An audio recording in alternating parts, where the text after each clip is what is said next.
Bom, boa noite a todos. Espero que vocês estejam me ouvindo. Não tenho... Eu entrei vocês estão aparecendo aqui, mas eu estou sem câmera. Eu tenho só... não sei se vocês estão me vendo. Boa tarde a todos. Vamos tentar fazer dessa maneira, portanto. Eu queria saber se vocês estão me ouvindo bem. Ouvindo, sim. Ok. Imagem não tem. Imagem não tem razão. A minha imagem está travada, porque eu não sei. Mas enquanto a Raíssa vai tentar buscar a minha imagem, eu vou começar a fazer uma exposição.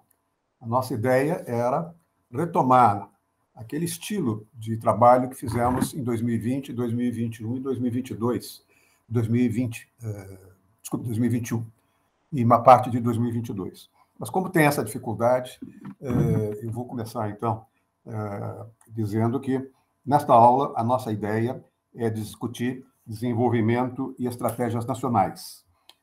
Para discutir desenvolvimento e estratégias nacionais, a primeira questão que vai ser suscitada é sobre as contribuições das observações históricas da destruição criadora.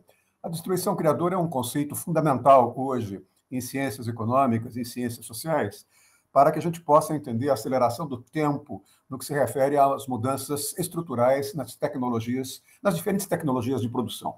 A segunda questão que vai surgir ela vai perguntar para mim, quais são os desdobramentos dos mecanismos de planejamento do desenvolvimento do Brasil na economia nacional. Basicamente, ela está, não é falando, a Raíssa está falando, num primeiro momento, da questão do Brasil, quer dizer, da questão do planejamento das estratégias nacionais no Brasil. Em terceiro lugar, a pergunta que ela faz é se ainda sofremos os reflexos no direito do Estado brasileiro, no Brasil, se nós sofremos os reflexos no direito do Estado intervencionista, em que medida temos ou não um Estado de natureza intervencionista. E, finalmente, né, a pergunta que ela vai desenvolver para mim é como o modelo liberal de direito e de Estado pode se adequar à democracia. Como é que ele pode se adequar à democracia? Essas são, em princípio, as 4 perguntas que a Raíssa vai fazer para mim. Essas perguntas são perguntas bastante interessantes, dependendo do nosso contexto de resposta. O meu contexto de resposta vai levar em consideração, primeiro, a questão do processo de destruição criadora, o que ela chama de observações históricas da destruição criadora. Mas a segunda questão que eu vou levantar está no próprio título que ela sugeriu para esse tema, para essa nossa discussão. Essa discussão é a discussão sobre a estratégia nacional. Essa é uma expressão que foi utilizada, tem sido utilizada em diferentes sentidos. Por exemplo, hoje nós temos, no Ministério da Justiça, hoje nós temos uma estratégia, que é a Estratégia Nacional de Combate à Corrupção e à Lavagem de Dinheiro. Nós temos depois também uma outra estratégia nacional, que é a Estratégia Nacional de Inovação. Depois nós temos também uma estratégia, que é a estratégia das Forças Armadas, a estratégia nacional, que é a estratégia que tenta, de certo modo, trabalhar com a noção de segurança nacional e desenvolvimento econômico. Quando nós falamos nas palavras estratégia nacional, a tendência de todo mundo é de confundi-la com planejamento. Planejamento e estratégia nacional são palavras conexas, elas têm, elas guardam, vamos dizer, um gênero próximo, mas elas têm diferenças específicas. O que eu quero dizer com isso? Quero dizer que a estratégia nacional, de certo modo, é um catálogo, não é? Que pode ter um conjunto de políticas, um conjunto de objetivos, um conjunto de táticas, um conjunto de metas, um conjunto de programas, não é? Ou seja, políticas objetivas, táticas, metas, programas, entre outros objetivos, entre outros fins, numa tentativa de exprimir aquilo que seria melhor para a nação. Vejam, quando nós falamos em estratégia nacional como um conjunto de políticas objetivas, táticas, metas e programas, quando nós introduzimos a palavra meta significa que nós temos que ter alguns objetivos ao longo do tempo. A meta que nós vamos ter nos 2 primeiros anos, dentro de um projeto, as metas que nós vamos ter depois dos 4 anos, e tudo isso pressupõe planejamento. O planejamento é uma diferença específica da estratégia, não é? A estratégia é um termo mais amplo que inclui a ideia de planejamento. Portanto, não é? A grande questão que a Raíssa está, nesse momento, levantando para nós, a grande questão é, basicamente, a questão de como é que se coloca dentro da estratégia para o Brasil no século XXI, na década de... caminhando para a terceira década, nós já temos 2 décadas, quais são os nossos objetivos, quais são as nossas metas, quais são as nossas táticas, quais são as nossas estratégias nas diferentes áreas do Brasil, não é? Só que o que ela levanta aí é uma questão muito importante e muito atual. Essa questão está na ordem do dia quando, por exemplo, o presidente Lula tromba frontalmente com o presidente do Banco Central. Nós estamos vendo aí uma queda de braço brutal. Hoje, mais uma vez, o governo anunciou que vai indicar um novo diretor para o Banco Central, que é homem de confiança, é o Galípoli, que é um ex-banqueiro e é um homem de confiança do Haddad, para ver se acalma a situação. O que é que nós estamos percebendo? Nós estamos percebendo que nós estamos caminhando numa linha de extrema velocidade no processo decisório, nós estamos trabalhando numa linha de enorme aceleração do desenvolvimento tecnológico, nós estamos caminhando num processo de comunicação imediata, em tempo real, online, das diferentes crises geoeconômicas, crises geopolíticas, ou seja, nós estamos percebendo que nós estamos vivendo num universo que é cada vez mais veloz, que é cada vez mais globalizado, que é cada vez menos hierarquizado, e esse universo não consegue ser trabalhado, nós não conseguimos trabalhar nesse universo com os códigos cognitivos da ciência do direito, com os códigos tradicionais, com os códigos cognitivos tradicionais da ciência política, com os códigos cognitivos tradicionais da sociologia do poder ou da teoria geral do Estado. É esta a pergunta que, no fundo, a Raíssa formulou para mim. Basicamente, não é? O que eu vou começar é trabalhar, no primeiro momento, a ideia, que é a ideia de processo schumpeteriano de destruição criadora. Joseph Schumpeter é um homem formado em Direito, nasceu em 1883, na Áustria, se formou em Direito, mas o seu sonho era ser economista. E vai, uma vez formado em Direito, advogar para empresas austríacas que operavam no Cairo, vai ganhar no Egito, vai ganhar muitos milhões de dólares e vai se tornar, a partir dali, um banqueiro e vai fazer exatamente o que ele gosta. Só que o banco vai à falência porque, naquele momento, os economistas não dominavam ainda a noção de inflação. Ao mesmo tempo em que ele vai à falência no seu banco, ele também vai ser ministro da economia em Viena, na Áustria. E também aí a Áustria vai, de certo modo, quebrar, não é? Por causa da inflação austríaca. Vocês vão me perguntar, por que ele é um homem importante? Por que ele é um homem que está ao lado de Keynes como sendo um dos pais da economia moderna no século XX? Se por um lado ele quebrou um banco e se por outro lado ele quebrou um país. Na realidade, quer dizer, ele não conhecia, os outros economistas também não conheciam a questão da inflação, mas ele vai fazer uma análise econômica sobre a Revolução Industrial que se torna extraordinariamente inovadora. Qual é essa estratégia que ele vai desenvolver? Ele vai deixar de lado o lado bancário dele, a carreira bancária, vai deixar de lado o aspecto político de ter sido ministro, vai se tornar professor, no primeiro momento, em Bonn, na Universidade de Bonn, na Alemanha, promete pagar todos os prejuízos que ele causou aos seus clientes no banco do qual ele era proprietário, e depois ele é convidado a se mudar definitivamente da Alemanha para a Áustria, da Alemanha para os Estados Unidos, e vai ser professor titular, vai ter o tenure em Harvard, não é?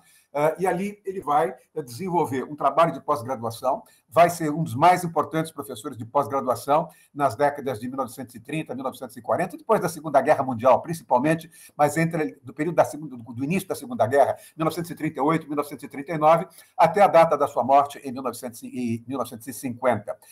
Não tinha prêmio Nobel naquela época, os ganhadores, os 4 primeiros ganhadores de prêmio Nobel são orientandos dele, não é? São pessoas que ele formou. E, basicamente, o que o leva a ganhar esse prêmio Nobel são 2 trabalhos primorosos. Um trabalho foi escrito aos 27 anos, como Teoria do Desenvolvimento Econômico, e outro trabalho foi o aprofundamento desse primeiro livro, num livro de maturidade chamado Capitalismo, Socialismo e Democracia.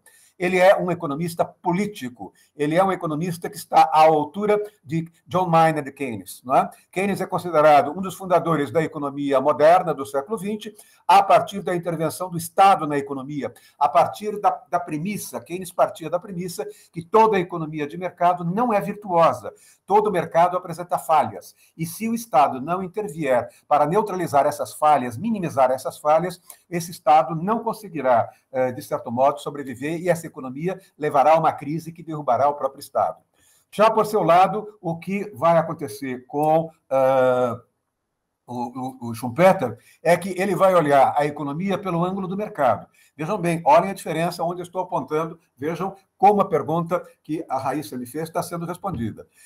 Ela está trazendo um conceito desenvolvido por um economista político com formação jurídica que parte da economia de mercado. O seu grande rival no debate acadêmico naquele período era um economista, Keynes, que trabalhava com a ideia do Estado intervindo no mercado para corrigir as falhas de mercado. Basicamente, não é? Portanto, Keynes vai trabalhar com a premissa de que a economia de mercado não é virtuosa, ela apresenta problemas. Já Schumpeter vai trabalhar com uma outra noção. O que ele vai dizer, analisando a Revolução Industrial, o que ele vai dizer, basicamente, é que todas as vezes em que nós temos na Revolução Industrial uma economia de mercado, a economia de mercado opera por meio de dois níveis, duas fases, duas ondas, dois ciclos. Ele é um analista, não é? Ele faz uma análise historiográfica da Revolução Industrial. E o que ele vai dizer é que nós temos uma fase A, um ciclo A, uma onda A, e um ciclo B, uma onda B, uma fase B. A primeira onda é o que ele vai chamar de uma onda de imensa concorrência. A economia de mercado é a economia da concorrência. A economia de mercado é a economia da concorrência. Nessa fase de concorrência, todo o empresariado domina as tecnologias as prevalecentes. Ou seja, nenhum empresário é inovador em tecnologia. A tecnologia de produção, a tecnologia comercial, a tecnologia financeira, a tecnologia que vocês têm na logística e na distribuição de produtos industriais ou de bens, vamos dizer, de suprimentos, de alimentos, etc., etc., tudo isso é, de certo modo, socializado. Portanto, como é que se dá essa competição numa economia de mercado? Ela se dá mediante o corte de custos de produção. O que ele vai dizer é que, se os empresários, quando enfrentam um período de fortíssima concorrência, todos conhecem a mesma tecnologia de produção, se eles não começarem a cortar custos, eles vão perder a sua posição de mercado. Portanto, o que ele vai dizer, não é? O Schumpeter vai dizer, é que quando nós observamos os períodos de grande concorrência na economia de mercado, na Revolução Industrial, o que nós percebemos ali é que só ganham aqueles empresários que conhecem a estratégia de cortar custos, não é? Adotando mecanismos mais eficientes para cortar custos, não é? Aquele que não corta custo perde a sua posição no mercado e, portanto, ele é varrido no mercado. Aquele que consegue cortar custos mantém a sua faixa no benchmarking em que ele está, em que ele se situa.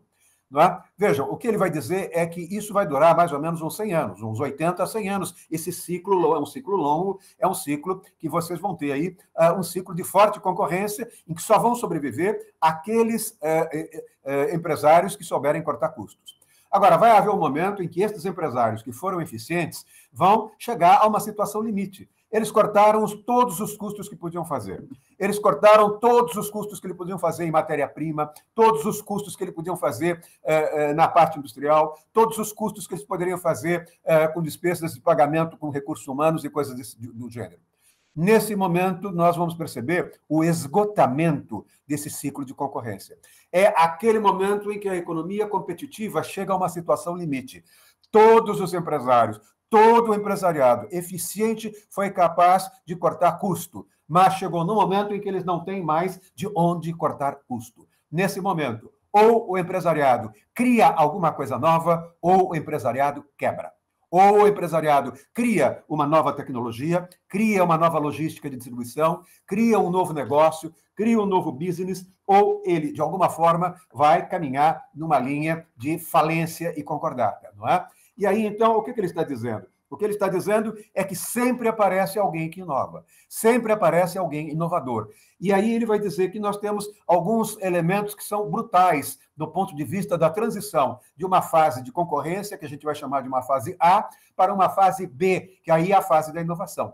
Ou seja, a primeira fase é a fase da concorrência, a segunda fase é da inovação. O que é que ele vai valorizar? Ele vai valorizar a introdução de um novo bem, a introdução de um novo bem, de uma nova máquina.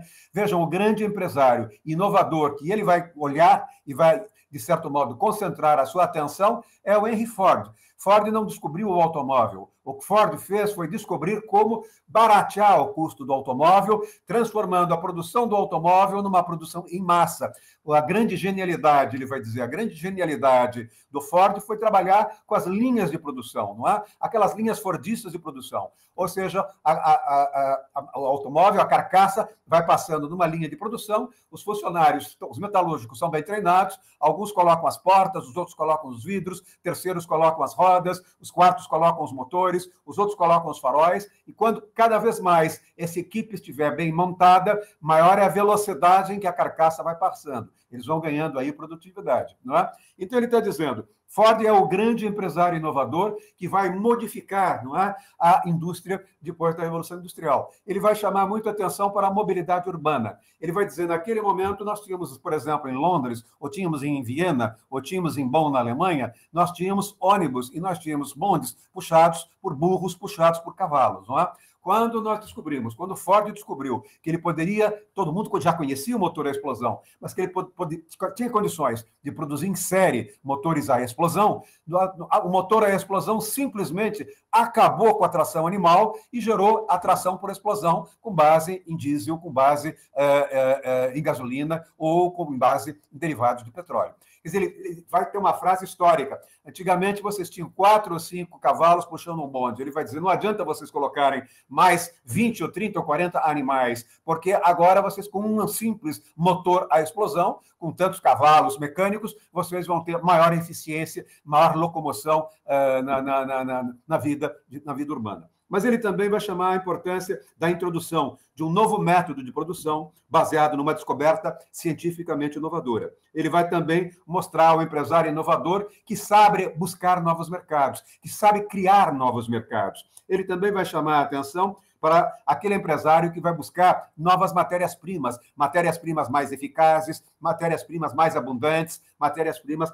mais baratas. Ao mesmo tempo, também, ele vai chamar muito a atenção para os empresários que são capazes de estabelecer novos modos de uma organização de um sistema industrial. Ou seja, os empresários que sabem reorganizar a sua fábrica, que sabem reorganizar suas linhas de produção dentro de parâmetros científicos que não eram conhecidos até então.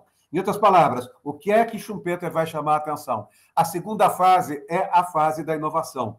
A segunda fase é a fase da revolução tecnológica. Nesta fase, nós vamos começar a perceber que alguns empresários vão ter a possibilidade, ou alguns inovadores vão ter a possibilidade de fazer grandes transformações tecnológicas. Vejam, por exemplo, o que foi a descoberta, vai dizer Schumpeter, a descoberta do tear mecânico. Ela acabou com a fábrica, ela destruiu o tear baseado na atração do braço humano, do operário. Ele vai substituir, as indústrias têxteis vão substituir, basicamente, o trabalho braçal pelo trabalho mecânico, ou trabalho mecânico e mecanizado. Não é? Claro, por um lado, o empresário ganha em maior eficiência, mas isso vai gerar um desemprego, porque aquele tecelão vai ser posto na rua e o seu trabalho vai ser substituído por uma máquina. Mas ele também vai chamar a atenção para a importância da descoberta da dinamite, porque a descoberta da dinamite permitiu melhorar a qualidade, o aumento da produtividade da extração de minérios, desde o minério de ouro, de prata, o minério os minérios de ferro. Não é? Ele vai também chamar depois a importância da química na pasteurização, para o consumo, para a preservação de alimentos, vai chamar muito a atenção da física, do ponto de vista da melhoria da qualidade das embarcações que fazem transporte nos mares. Ou seja, ele vai trabalhar claramente com esse tipo de visão, e com esse tipo de visão ele vai descobrindo exatamente que, num primeiro momento, nós temos a concorrência, e, num segundo momento, nós temos exatamente o que ele chama período de inovação, o choque inovador, o choque que transforma, não é, vamos dizer, a economia mundial. Ele vai, por exemplo, chamar a atenção, né? Ele vai fazer uma tabela que eu não tenho condições de apresentar a vocês, que vocês estão não me vendo, que no primeiro momento da Revolução Industrial, a invenção motriz foi a máquina a vapor. Não é? Na segunda metade, isso foi em 1700, começo de 1800. Já na passagem de 1800 para 1900, foi a revolução, a grande revolução, a grande invenção motriz foi a informática. Vejam, lá atrás, no começo da Revolução Industrial, foi a máquina a vapor. 200 anos depois, é a informática. Lá atrás, no começo da Revolução Industrial, os processos produtivos dependiam de fábricas mecanizadas. Hoje, não é? No século XXI, os processos, não é? Vamos chamar produtivos, são fábricas e serviços informatizados. São fábricas e serviços que trabalham com robôs. Lá atrás, os novos mercados eram mercados coloniais. Os Estados Unidos e Inglaterra, não é? Exploravam os mercados coloniais da África, os mercados coloniais da América Latina e os mercados coloniais da Ásia, não é? Hoje, o que nós temos é o comércio eletrônico mundial. É o que nós chamamos de mundialização da economia. É o que nós chamamos de globalização da economia. Do ponto de vista dos meios de comunicação, lá atrás, no começo da Revolução Industrial, nós falávamos em telegrafia, nós falávamos na imprensa e nós falávamos nos trens, na rede ferroviária. Hoje nós falamos pela internet, hoje nós falamos pelos celulares. Está certo que de vez em quando não funciona uma câmera, mas, bem ou mal, nós estamos dando essa aula, fazendo essa entrevista e conversando com todos vocês. Isso mudou radicalmente a maneira de fazer negócios. Isso tornou a decisão econômica uma decisão tomada online, com mercados operando no mundo inteiro 24 horas por dia. Por exemplo, eu sei que no momento em que eu me deito, os mercados asiáticos estão abrindo. No momento em que eu acordo, os mercados europeus já abriram. No momento em que eu vou almoçar, os mercados europeus estão fechando e os mercados americano e brasileiro se abriram. Não é? Quando os mercados brasileiros se fecham, os mercados asiáticos estão se abrindo. O que eu quero dizer, em outras palavras, é que nós vamos perceber, a partir daí, que a internet e os celulares imprimiram um novo tempo, mudaram a ideia de tempo na economia. Depois ele vai também chamar a atenção para a Revolução Industrial. A Revolução Industrial começou baseando-se no carvão e no aço. Hoje, a Revolução Industrial do século XXI se baseia em fibra óptica e semicondutores. No passado, em matéria de energia, o Schumpeter destacava a ideia de vapor e eletricidade. Hoje, os economistas schumpeterianos falam muito na energia nuclear e na energia alternativa. Lá atrás, não é? Nós falávamos na grande Revolução Industrial do século XVII, na metade do século XVII para o século XVIII, na sociedade anônima. Hoje, nós falamos nas sociedades, nas empresas globais, nas empresas globalizadas, naquilo que nós vamos chamar de cadeias globais de valor e as empresas em rede. Depois, nós falávamos, no passado, lá atrás, nos estados nacionais. Essa é a grande questão que a Raíssa levantou. Não é? Ela vai falar, numa certa hora, o Estado intervencionista. Lá atrás, nós falávamos nos Estados-nação. Lá atrás, nós falávamos nos Estados ou liberais ou nos Estados social-democratas. Nós falávamos nos Estados que tinham processo de planejamento, que tinham mecanismos de planejamento, que trabalhavam com a noção de estratégias nacionais, que trabalhavam com a noção de fixação de metas em cada uma das áreas do desenvolvimento econômico. Hoje, não é? Quando nós vamos olhar a figura do Estado, o Estado está em crise. Daí a pergunta, daí a procedência da pergunta da Raíssa.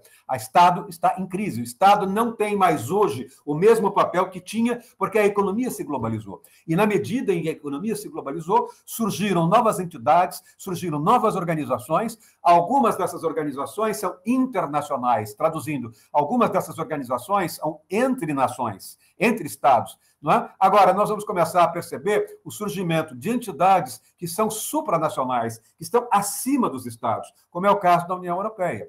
Não é? O Mercosul é um acordo internacional fixado em 4 países: Paraguai, Uruguai, Argentina e Brasil. Não é? São 4 países. Os Estados-nação se fundiram, não, fizeram um convênio, não é um acordo. Agora, a União Europeia é muito mais do que um acordo. Os países europeus que assinar o Tratado de Schengen, abriram mão de parte das suas prerrogativas, abriram mão de parte da sua soberania para uma experiência federativa ou confederativa. Aí nós vamos ter um Estado que abriu mão de parte da sua soberania.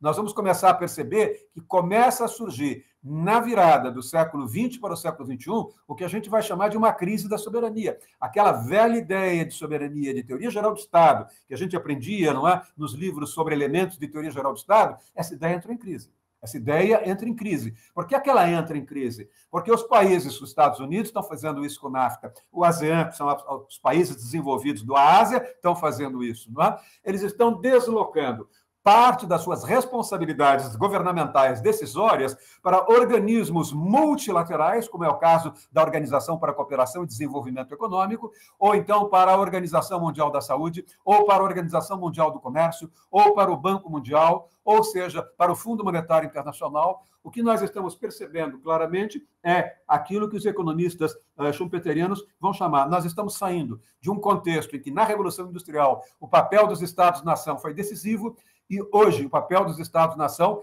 não é tão decisivo. O papel dos Estados-nação hoje é um papel que deve ser exercido mais pelas entidades supranacionais, ou seja, pelas entidades como a OMC, as entidades como o Banco de Compensações Internacionais, como o Banco Mundial, como a Lex Mercatoria, como as minutas de legislação financeira, as minutas de legislação de direito penal econômico da OCDE e assim por diante. Ao mesmo tempo, também, o que nós vamos perceber que lá atrás, na Revolução Industrial, um dos grandes fatores com as fábricas fordistas foi o aparecimento do operariado industrial. Hoje, os economistas schumpeterianos dizem que nós trabalhamos no século XXI com o trabalhador especializado. Aquele velho trabalhador operário que trabalhava numa fábrica fordista, não? Esse trabalhador foi despedido. Hoje, o que nós temos não é uma produção, uma linha de produção robotizada, e aqueles que trabalham, não são muitos, são poucos, tendem a ter um altíssimo conhecimento em informática. Não é? São trabalhadores altamente especializados em informática. E, por fim, Schumpeter vai lá atrás trabalhar com a ideia de socialismo e capitalismo, vai mostrar as diferenças do Estado socialista para o Estado capitalista, mas ele parte dali, não é? Ele é considerado um dos grandes teóricos da democracia. Ele vai discutir também a questão dos sindicatos da democracia, dos partidos políticos na democracia, do papel legislativo na democracia. Só que agora os economistas schumpeterianos deixam de lado o Estado, porque o Estado está entrando em crise pelo aparecimento das entidades supranacionais. E, nesse momento, o que é que nós estamos percebendo? Nós estamos percebendo que é mais importante a gente olhar os novos movimentos sociais. Não é? É importante mais olhar os movimentos sociais, olhar as organizações não governamentais que trabalham principalmente em escala global. Eu orientei uma tese para uma professora da Fundação Getúlio Vargas, da USP, em que ela discute exatamente isso. Nas rodadas de Cancún, da Organização Mundial de Comércio, ali na altura de 1990, a OMC, que é uma entidade supranacional, admitiu, não é, que a Oxfam e o Greenpeace, no primeiro momento, atuassem como no status de observadores. Deu tão certo a experiência que essas duas ONGs globais foram aceitas depois como interlocutoras. 4 anos depois, foram feitas com interlocutores. Então, vejam, num determinado momento, não são mais nações que estão produzindo regras comerciais apenas. São também entidades supranacionais, como ONGs supranacionais. Com isso, o que é que nós vamos perceber? Nós vamos perceber, não é, que o crescimento vai se baseando, o crescimento da economia e o crescimento da tecnologia vai se baseando num processo acumulativo de progresso desse mesmo conhecimento. Mas há períodos, há ciclos. São esses ciclos que eu gostaria de chamar a atenção de vocês. Por que que esses ciclos são ciclos importantes? Por que que esses ciclos são ciclos importantes? Porque o que Schumpeter vai dizer é que nós temos 100 anos de crescimento, 100 anos de concorrência, 100 anos de as empresas tendo de serem competitivas, cortando custos, e depois elas chegam a uma situação limite. Na situação limite, ou elas criam algo novo, ou elas quebram. Nesse momento, quem cria algo novo é um empreendedor, é um empresário, não é? Ele está preocupado com o empresário que assume riscos. Ele está preocupado com aquele empresário que pode ser um professor pardal, pode ser um empresário forte do ponto de vista financeiro, pode ser um maluco, não importa. É aquele que cria alguma coisa nova, não é? Por exemplo, aquele que criou o BCG, não é? Os cientistas que criaram o BCG foram responsáveis pela, vamos dizer, transformação apenas numa doença controlável daquilo que nós chamávamos no passado de tuberculose. Não, tuberculose não, de pulmão, problema de pulmão. Não é? O BCG, fundamentalmente, foi uma descoberta nesse sentido. Vocês têm também uma série de vacinas que transformaram as antigas epidemias de lepra em questão de controle absolutamente feito do ponto de vista em matéria de saúde pública. Vocês têm, por exemplo, na área bancária no Brasil, a figura de um Amador Aguiar, que era apenas, então, somente um gráfico semi-alfabetizado, que foi trabalhar numa casa bancária, uma casa pequena em Marília, e transformou essa casa pequena no Bradesco. Vejam, vocês têm... Eu conheci o Sebastião Camargo, da Camargo Correia, que começou até os seus 20 anos como puxador de cavalo, puxador de carroça, puxar a cavalo com ele, ajudando a puxar, carregando pedra. Esse homem vai ser dono da Camargo Correia. E por aí vai. Essa é a figura do empresário schumpeteriano. É o empresário criador, é o empresário inovador. É aquele empresário que, quando chega num determinado momento, ele cria algo novo que quebra a tecnologia anterior, quebra aquela tecnologia anterior. E, a partir daí, este empresário fica, rigorosamente falando, sozinho no mercado. Durante os seus primeiros 20, 30 anos, ele está sozinho no mercado. E, portanto, ele tem aí o que Schumpeter chama de lucro de monopólio. Lucro de monopólio é o lucro que o empresário inovador tem, é o lucro que o empresário inovador tem por dominar, por ter um monopólio de uma tecnologia que os outros não são capazes de acompanhar, não é? Nesse sentido, o que vai acontecer? Nesse sentido, ele vai poder ficar sozinho no mercado. Ele ficando sozinho no mercado, ele tem patente daquilo e, portanto, ele se protege. Só que, com o tempo, nós vamos ter o quê? Nós vamos ter o pirateamento. Com o tempo, nós vamos ter as universidades treinando, não é, a partir daquela nova tecnologia, novos engenheiros, novos economistas, novos tecnólogos, e esses homens vão o quê? Esses homens vão assimilando aquela nova tecnologia, vão assimilando, ela vai sendo socializada, e o que nós vamos perceber? O empresário inovador inovou, mas ele vai, num determinado momento, perder o controle daquela inovação. Nesse momento, volta à situação anterior. Ou seja, outros empresários se apropriam daquela tecnologia nova, ela é socializada e voltamos novamente para uma economia competitiva. Portanto, qual é o grande brilho do Schumpeter? Por que Schumpeter voltou a ser um autor da moda? Porque ele vai dizer exatamente, nós temos, para entender a Revolução Capitalista, dois momentos históricos. São dois ciclos econômicos históricos. O ciclo da competição, em que quem não foi eficiente, todos partilham a mesma tecnologia, mas quem não foi eficiente sai. Vejam, por exemplo, que quando a Antártica foi comprada pelo pessoal do antigo Banco Garantia, que conseguiu cortar custo na produção de cerveja, não tinha nenhum truque na tecnologia de produzir cerveja lá atrás, não, mas eles praticamente derrubaram a Brahma, que não foi capaz de conter custos. Eles compraram a Brahma. Não é? Eles compraram a Brahma estava com os dias... Eles compraram a Antártica estava com os dias fechados. Eles compraram a Brahma e a Brahma deu, não é, um suor em cima da Antártica. Quando a Antártica estava quebrando, eles compraram a Antártica. Vejam, ali a tecnologia era a mesma, mas uma empresa mais eficiente dominou outra empresa, ambas trabalhavam na mesma tecnologia. A segunda fase é a fase da criatividade, é a fase da inovação tecnológica, é a fase da modernização da economia com padrões que não existiam antigamente. Qual é a grande questão que o Schumpeter não viu, mas que os seus herdeiros viram, que hoje nós vimos? Ele trabalhou com a ideia de que esses ciclos durariam 80 a 100 anos. Ele trabalhava com a ideia de ciclos longos. Mas, quando a história começa, quando os historiadores da economia começam a olhar bem, eles percebem que esses ciclos não são mais longos, esses ciclos estão diminuindo. E esses ciclos estão diminuindo numa velocidade assustadora. Né? Daí vem, mais uma vez, a importância dessa pergunta que a Raíssa fez com relação ao processo schumpeteriano de destruição criadora. O processo schumpeteriano, o processo de destruição criadora, desenvolvido por Schumpeter, ele não se dá em ciclos longos, ele vai se dando em ciclos mais curtos. Vou dar 5 exemplos. Primeiro exemplo, esse é um exemplo que qualquer aluno de economia aprende no curso de graduação.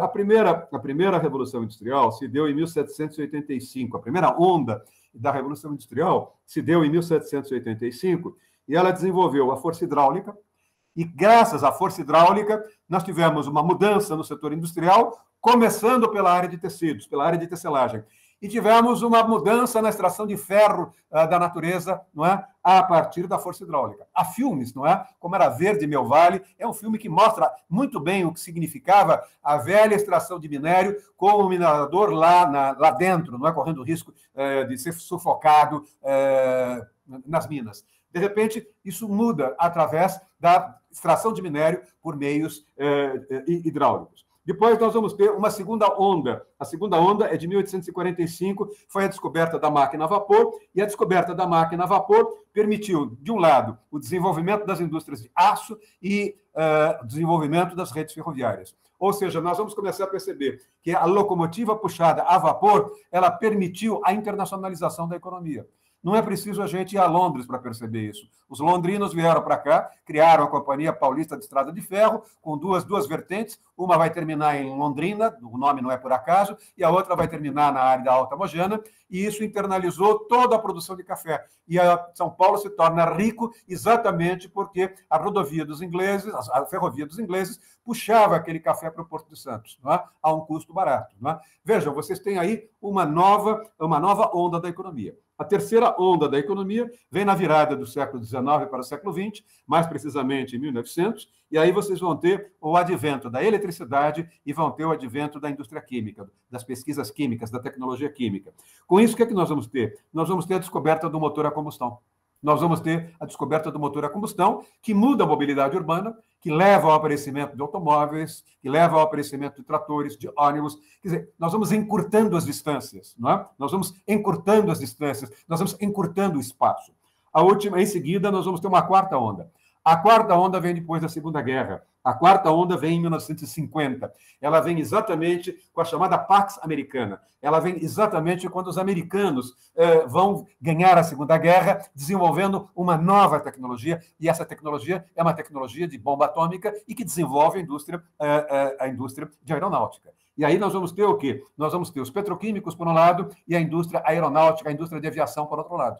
Nós vamos ter, não é, uma extraordinária evolução dos motores. É a primeira vez que eu andei de avião, eu andei num DC-3, trabalhando já com 18 anos, e a última vez que eu andei no avião foi recentemente, há uma semana e meia atrás, num Boeing de último tipo que tinha chegado para Gol, que transformou o que era uma viagem lá atrás do passado, de 1h30 para o Rio Santos Dumont, São Paulo, numa viagem de 32 minutos. Não é? Vejam, eu tenho aí, portanto, em 1950, uma quinta onda, que é a onda que vai encurtar o mundo. A globalização não existiria se nós não tivéssemos, não é, navios e grandes cargueiros, aviões cargueiros, fazendo esta ponte de cargas, esta ponte de suprimentos, esta ponte de bens intermediários e coisa do gênero. E hoje nós nos encontramos numa discussão. Foi a discussão do último Fórum Social Mundial, há alguns meses atrás. Qual é o ciclo, qual é a onda inovadora na qual nós iremos entrar agora? Não é? A última onda, que começou em 1950, acabou em 1990. A última onda era a onda das redes digitais. É a onda onde nós nos encontramos. Então, a onda das redes digitais é a onda do software, é a onda das novas mídias, é a onda das big techs. Só que, no momento em que nós temos, não é, a onda das mídias, nós estamos percebendo, hoje, neste ano, que nós chegamos agora a uma situação limite com essa inteligência artificial. A inteligência artificial está alterando, ela pode, inclusive, quebrar muitas big techs, não é? A inteligência artificial coloca o mundo num país, numa dimensão de tecnologia absolutamente nova. Ainda outro dia eu estava conversando com uma professora ex-professora do meu departamento, que está dando aula em Paris, e ela me dizia, eu perdi claramente o controle da minha classe de pós-graduação, porque estão todos fazendo teses de mestrado e doutorado com base na inteligência artificial, no GPT, não é? Ela me falou. E eu não tenho como segurar esse processo. Não é? Agora eu quero que vocês percebam que estas ondas, vejam os tempos. A primeira onda durou de 1785 a 1845, ela durou 60 anos. A segunda onda começou em 1845 e terminou em 1990. Ela durou 55 anos. A terceira onda começou em 1990 e terminou em 1950. Ela durou 50 anos. A quarta onda começou em 50, terminou em 1990, portanto, 40 anos. A quinta onda começou em 1990 e terminou em 2020 com a pandemia. Portanto, ela durou apenas 30 anos. Tudo indica que essa onda, não é, que nós estamos vivendo, que vai terminar agora em 30 anos, as próximas ondas devem, de certo modo, como é que eu poderia dizer, durar ainda menos. Vejam alguns dados que alguns economistas schumpeterianos estão chamando a atenção. Eles dizem o seguinte, são exemplos tirados de um grande livro que foi publicado em francês no ano passado, fez um enorme sucesso para mostrar como é importante a gente ter a noção dessa aceleração do processo de destruição criadora elaborado por Schumpeter. Ele mudou as relações tempo e espaço. Vocês, quando eu digo entrou a crise do Estado-nação, entrou a crise da soberania, entrou a crise do espaço territorial. Por outro lado, os aviões a jato, não é? E os satélites levaram a uma possibilidade de uma mobilidade cada vez mais rápida. O mundo ficou mais curto para nós. Não é? Eu vou hoje a Madrid, eu vou a Lisboa, em 8, 10 horas, 8, 9 horas. Não é? No passado, eu me lembro que quando meu pai foi a primeira vez, demorou alguma coisa como 18 horas. Não é? Eu sou de uma geração que, para fazer São Paulo-Madrid, tinha que descer em Dakar, não é? Quando eu tinha 18 anos. A gente faz em voo direto. Está mudando a relação tempo-espaço. Ao mudar a relação tempo-espaço, nós estamos mudando a economia, estamos mudando a política, nós estamos mudando as estruturas institucionais, nós estamos mudando o Estado, nós estamos mudando a soberania. E isso vai exigir um novo direito, nós estamos mudando o direito. Não é? Isso vai mudar as maneiras do Estado agir. Daí vem a pergunta, nesse contexto, como é que fica o planejamento do Estado? Se eu tenho um tempo cada vez mais curto, o planejamento é feito para 10 anos, 8 anos, 5 anos, como é que eu concilio um planejamento feito para um tempo, não é, mais longo, se eu tenho as matrizes tecnológicas durando cada vez menos? Professor, me desculpe interrompê-lo, professor.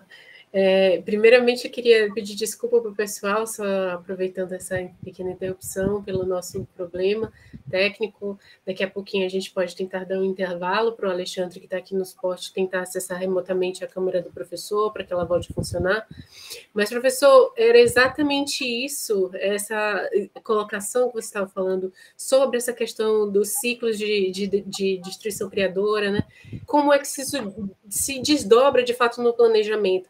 E aí, para que a gente não atrapalhe um pouco a sua fala, eu gostaria de conduzir essa segunda pergunta que já está vindo, né, convergindo com isso que você está começando a explicar.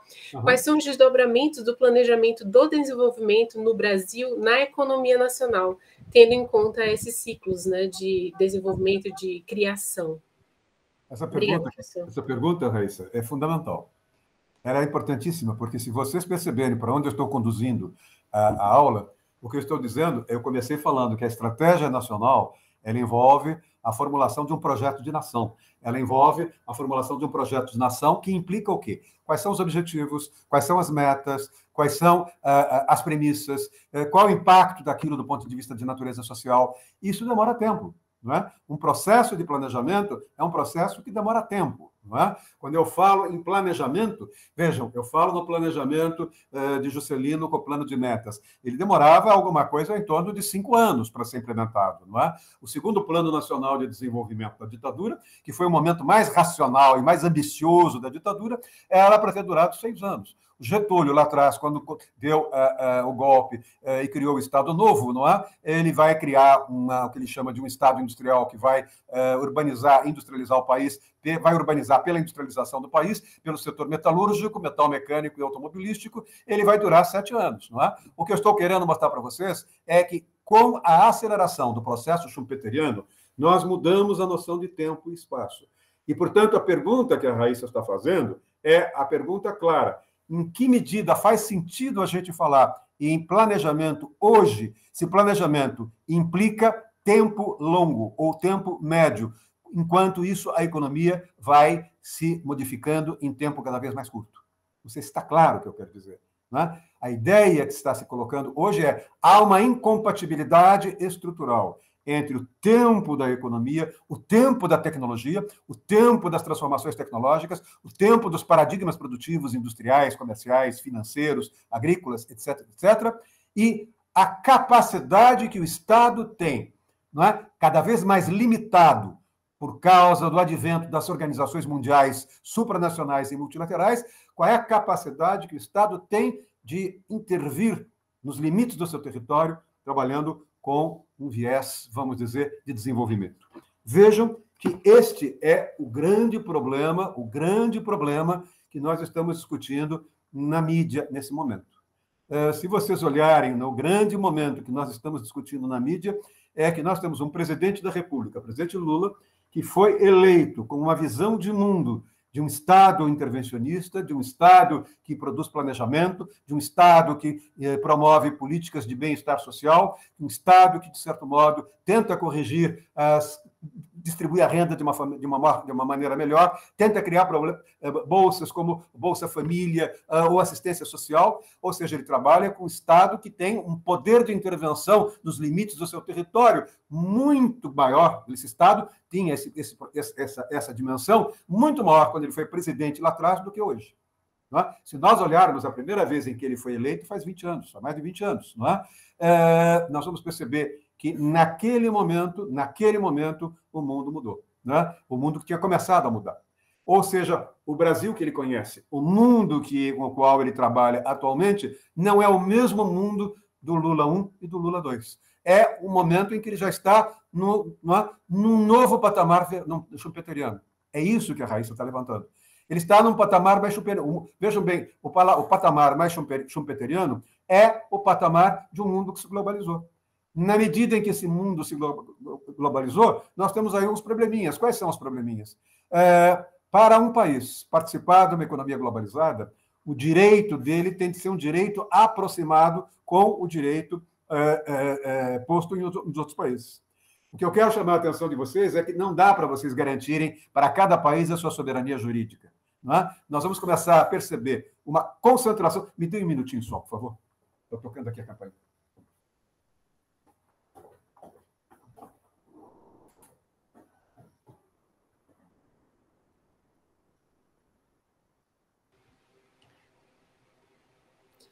Vou colocar assim, Edson, pode deixar essa segunda pergunta. Eu já vou copiar e colar aqui. Volte, professor, por favor. Não, minha neta abriu a porta ali e se fechou lá para fora. Mas é o seguinte, eu quero chamar a atenção de vocês para alguns números. Não é? E quero chamar a atenção para o fato de que o futuro do país, futuro do governo, atual governo, que tem 4 meses, e vocês viram que quando ele completou os primeiros 100 dias, as avaliações não foram tão boas. Não é? Eu já conversei pelo menos com um ministro do atual governo, que já me perguntou como é que estão as coisas, e com uma pessoa que no governo do PT lá atrás ocupou um cargo de secretaria executiva de ministério importante, que quer conversar comigo para discutir essas questões. Como é que fica esta visão que o PT teve, não é? Que é a visão de um Estado desenvolvimentista, uma visão que é fortemente alimentada por uma literatura sociológica baseada na teoria da dependência, lá atrás do ISEB, em 1960, com esse contexto, que é um contexto de globalização, que é um contexto de velocidade brutal nas transformações tecnológicas e, ao mesmo tempo, uma crise de soberania e o Estado tendo, num determinado momento, sido obrigado, não é, a uniformizar o seu direito interno com o direito interno de outros países, dentro da perspectiva de que, se nós padronizarmos juridicamente certas áreas do conhecimento jurídico, nós teremos uma economia globalizada com maior certeza jurídica. Direito financeiro, direito econômico, direito tributário, direito comercial, direito de sociedades anônimas, o direito do desenvolvimento tecnológico, o direito urbanístico, o direito do meio ambiente e coisas desse tipo. O que eu quero chamar a atenção de vocês para perceberem a importância dessa discussão que nós estamos travando, basicamente, é que em 1970, portanto, há 50 anos atrás, portanto, nós estávamos ali no auge vamos dizer, do ciclo pós-Segunda Guerra Mundial, que era o fim do ciclo da Segunda Guerra Mundial. Não é 1970, esse ciclo vai terminar em 74 com a crise do petróleo. Só para vocês terem uma ideia, o setor de telecomunicações, nos anos de 1970, ele girava uma tecnologia nova a cada 37 meses. Portanto, 3 anos e 1 mês. Não é? Ou seja, o que era novo na área de telecomunicações durava 3 anos e 1 mês. A partir de 3 anos e 2 meses, chegava um produto novo que colocava aquela, vamos dizer, geração de tecnologia como sucata. A indústria de base, não é? Equipamentos pesados, a nova tecnologia demorava para surgir, depois que saía a primeira tecnologia inovadora, 39 meses. Ou seja, mais de 3 anos e 3 meses. Nos bens de consumo, não é? Bens de consumo, 33 meses. Quase, portanto, 3 anos. E na área de serviços, 25 anos. Portanto, vejam, eu estou falando aí, o Schumpeter falava, lá atrás, ele nasce em 1883 e morre em 1950. Ele vai começar a perceber isso muito lentamente, ele morre já em 1950, né? Mas ele não foi capaz de perceber esse encurtamento dessas trocas de ciclos. Não é? Vejam, eu tenho 37 meses em telecomunicações, 39 meses na indústria de base, bens de consumo 33 meses e serviços 25 meses. Em 2000, não é? Portanto, eu não estou falando em 2022, 2023. Em 2000, os números que eu disponho, eu não tenho os números atuais, os 2000, portanto, quando nós estamos nesse ciclo que se acabou agora em 2020, telecomunicações, que lá atrás, uma novidade inovadora que trazia uma nova tecnologia, ela durava 37 meses, agora vai durar em 2000 apenas 9 meses. Aquela na área de indústria de base, tecnologia inovadora, que durava 39 meses, ela só vai durar 19 meses. Aquela tecnologia na área de bens de consumo, que durava 33 meses, ela só vai durar, melhor dizendo, em 17 meses. Em serviços, ela durava 25 meses, agora ela vai durar apenas 1 ano, 12 meses. O que eu quero dizer é que quem é que vai investir numa empresa que não trabalha com desenvolvimento tecnológico? Diante desse risco do que hoje que eu produzo é inovador, pode ser sucata daqui a alguns meses, isso vai gerar uma crise brutal. Recentemente, eu dei um parecer para uma faculdade de Direito, uma importante faculdade de Direito do interior, muito respeitada faculdade de Direito do interior, porque ela é situada no coração do agronegócio e, simplesmente, o programa dela é um programa que foi reelaborado há 20 anos atrás e esse programa é inteiramente superado, porque, por mais que ela se concentre no agronegócio, hoje, o que eu estou querendo dizer é que o agronegócio gira com uma velocidade que o direito não é capaz de acompanhar. Os operadores de direito não são capazes de acompanhar. Que os professores de direito não são capazes de acompanhar. Que, quando eu falo dos operadores, que os nossos juízes não são capazes de acompanhar. Não é?